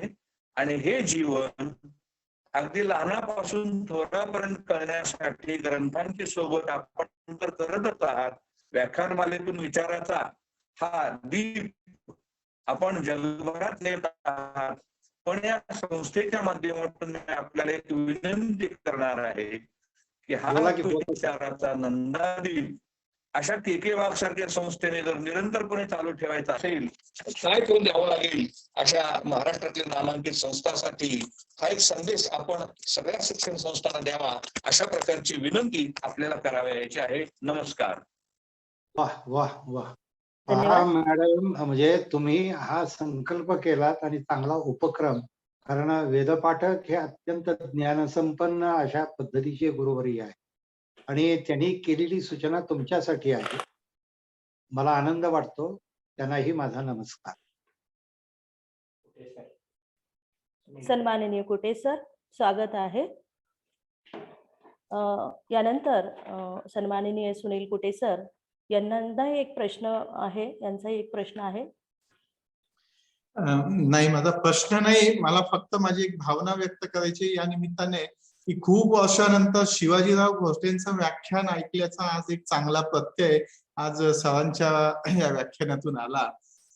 पुढची पिढी घडवण्याचं जे काम आपण हे करत आहात, या संस्कारांचं सगळं जे काही कमी कमी होत चाललंय, त्यात आपल्यासारख्या वक्त्यांची, विचारवंतांची गरज आहे समाजाला आणि आपण ते काम पुढे नेत आहात. खूप वर्षानंतर कान तृप्त होण्याचा एक असा चांगला योग आला. एवढं फक्त माझी एक मनोगत माझी एक हे सांगायची प्रतिक्रिया. कुठे सर, कसं आहे, श्रोत्यांचे हे शब्द वक्त्यालाही आत्मबळ देतात, ते लक्षात घ्या. शेवट वक्ता हा सुद्धा माणूसच असतो, तोही भावनांचा भुकेला असतो. आम्ही आमच्या अभ्यासिकेत बसतो, आमचं अन्न आम्ही ग्रंथाच्या रूपाने खातो आणि तुम्हासारखे अधिकारी माणसं जेव्हा याचं एक सुंदर मूल्यमापन करतात, वेदपाठक असतील, कुठे सर असतील, ही मंडळी मला खरं तर एका दृष्टीनं मलाच ऊर्जा देत असतात. पहा तुम्ही, माणसाच्या आयुष्यात 3 गोष्टी महत्वाच्या असतात. एक वेळ महत्वाचा असतो, एक पैसा महत्वाचा असतो आणि एक ऊर्जा महत्वाची असते. बालपणामध्ये वेळ उदंड असतो, ऊर्जा दांडगी असते, पैशाची गरज नसते. तारुण्यात तुमच्याकडे ऊर्जा असते, पैसा असतो, पण तुम्हाला वेळ नसतो. आणि तुमचं वय ओलांडल्यानंतर तुमच्याकडे गाठीला पैसा असतो, वेळ असतो, पण तुमच्याकडे केव्हा ऊर्जा नसते. ज्यावेळी तुम्हाला जगण्याची ऊर्जा जी असते ना, ती विचारातनं मिळते. तुमची ही व्याख्यान मला जी आहे ना, आज तुम्ही माझं 72वे व्याख्यान ठेवलं, मला आनंद आहे त्याचा. खरं 72वी खोडी असते, पण आज माझं ते व्याख्यान आहे, हे लक्षात घ्या. म्हणजे एका परीनं मला इतका त्याचा आनंद आहे, कारण असं आहे की जिथं विचार मंथन होतं ना, तिथंच काहीतरी नवी चांगली नवनीत किंवा निर्मिती होते. आज तुमच्या संस्थेला मी यासाठी धन्यवाद देतो. मला तुमचे दुर्गेश ते देवीदास त्यांनी सांगितलं, आमच्याकडे सर एकच आहे, आम्ही विचारांची पूजा करणार. आणि बाळासाहेब असतील, तुम्ही सगळे मंडळी आज त्या विचारानं चाललेल्या आणि छान आहे. अशा थोड्या संस्था आहेत. कधीतरी आता हे खरं ऑनलाईन आहे सगळं, ऑफलाईन जेव्हा होईल ना त्यावेळेला बघूया योग कसा होतोय. कारण तुमचं चंदेरी नाशिकच्या जवळ आहे, छान आहे ते, असं ऐकून आहे. पण हे सगळं आता कसं, बसून मी अमेरिकेलाही जातोय आणि बसून मी सध्या नाशिकलाही येतोय. योग आहे शेवट, हे सगळे चांगले ज्ञानयोग आहे हा.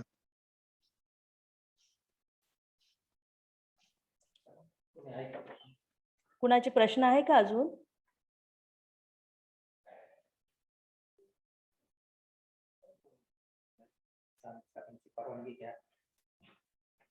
माननीय विश्वस्त साने सर, आपण आता आभाराकडे वळूया, तुमची परमिशन असेल तर. Okay sir, thank you sir.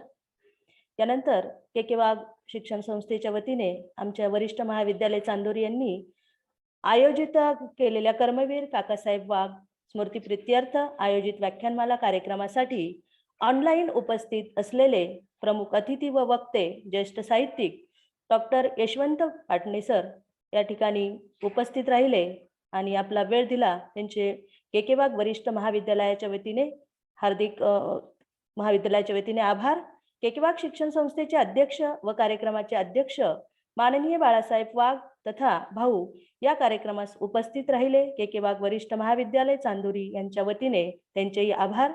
या कार्यक्रमास उपस्थित राहिलेले संस्थेचे विश्वस्त माननीय श्री अशोक रतनजी मर्चंट, माननीय चांगदेवराव होळकर, माननीय सौ शकुंतलाताई बाळासाहेब वाघ, माननीय श्री समीर बाळासाहेब वाघ, माननीय अजिंक्यदादा वाघ, डॉक्टर के एन नांदुरकर, माननीय श्री एस साने, माननीय डॉक्टर व्यंकट सूर्यभान माने, माननीय डॉक्टर सौ प्रीती भामरे, माननीय प्राध्यापक के एस बंदी, सचिव के वाघ शिक्षण संस्था, माननीय डॉक्टर व्ही एम सेवलीकर, समन्वयक कृषी व वरिष्ठ महाविद्यालय, माननीय डॉक्टर बी व्ही कर्डिले, समन्वयक शाळा व ज्युनियर कॉलेज, माननीय सुरेश शेठ भोज, सदस्य महाविद्यालयीन विकास समिती चांदोरी यांचे देखील महाविद्यालयाच्या वतीने आभार व्यक्त करते.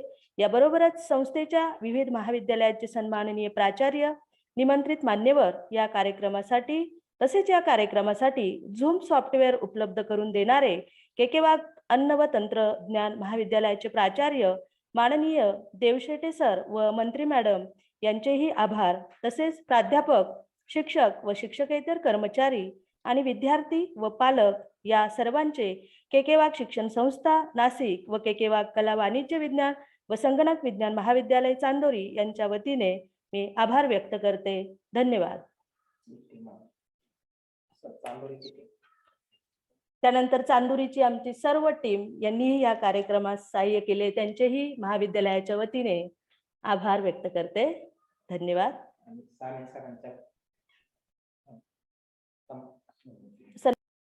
साने सर, हा कार्यक्रम या ठिकाणी संपलेला आहे. तुमचे परमिशन असेल तर आपण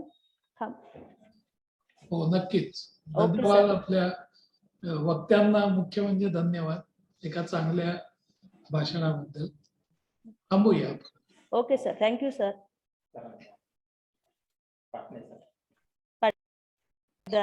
आभार. धन्यवाद sir. Thank you Patne sir. Thank you. हो, धन्यवाद. धन्यवाद सर. संधी मिळाली तर प्रत्यक्ष भेटू किंवा तुम्हाला निमंत्रित करू आम्ही. हो, जातील सर. तुमची आठवण काढली होती आज संगमनेर वरून मला एक मेसेज आलाय. हो का? की तुम्ही तिथं प्राचार्य ते हो, आपले हो, नंदकुमार हो. सुर्वे आहेत ना, हो हो नंदकुमार सुर्वे, हो हो तर लेकरू आणि वृद्ध, हो हो ते म्हटले आमचे फार आवडते सर आहेत ते म्हटले. हो, मी तिथे होतो ना 3 वर्ष प्राचार्य. 3 वर्ष होता. हा, त्यांनी आणि- मला मेसेज करून कळवलंय. हो का? हा, तिथूनच मी इकडे आलोय. हा, इकडे होय, मला होय, भाऊंनी नाही, छान आहे. भाऊंनी संधी दिली इकडे. नाही, चला. तुमच्याबद्दलचं मत चांगलंच आहे. मलाही आनंद वाटला या निमित्तानं तुम्ही भेटलात. हो, हा, म्हणजे आपण एखादं ठिकाण सोडल्यानंतर एखाद्यानं मागे आपलं चांगलं बोलावं, यातच आपली धन्यता आहे ना. नाही, आपली धन्यता म्हणजे आपली खरं तीच पात्रता आहे. आपली पात्रता ही आपल्या अपरोक्षच मोजली जावी आपल्या. हो, म्हणजे हो. जसं मी माटींचं उदाहरण दिलं की हो. तुमच्या मृत्यूनंतर कोण किती कशी आठवण काढतं तुमची, हा, तसंच हे आहे बघ. आपल्या गेल्यानंतर सुद्धा तिथून. छान आहे, बरं वाटलं मला सर. चला. भेटूया आपण असंच हो, निवांत. सर. तुम्हाला पुस्तक हवी असेल तर फक्त हो मग त्या हो, दुर्गेश तुम्ही ती यांच्याकडे पाठवलेली सांगा मला. आहे. आम्ही आता ती सगळ्या संस्थेच्या महाविद्यालयांना पाठवतो आणि त्या तुमच्या काय त्याच्यात आहे कन्सेशन मध्ये महिना अखेरपर्यंत ते कळवतो.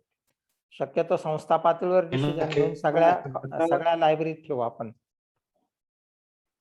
हो, नाही, ती कशी आहेत आता 50-60 शिल्लक आहेत माझ्याकडे. म्हणजे आपली ती एकदा दिली की मीही प्रकाशकांच्या दृष्टीने मोकळता. चालेल चालेल. चालेल, ठीक आहे सर. भेटूया सर आपण पुन्हा. ओके ओके, भेटूया. Thank you sir. Okay, thank you sir. Thank you सगळ्या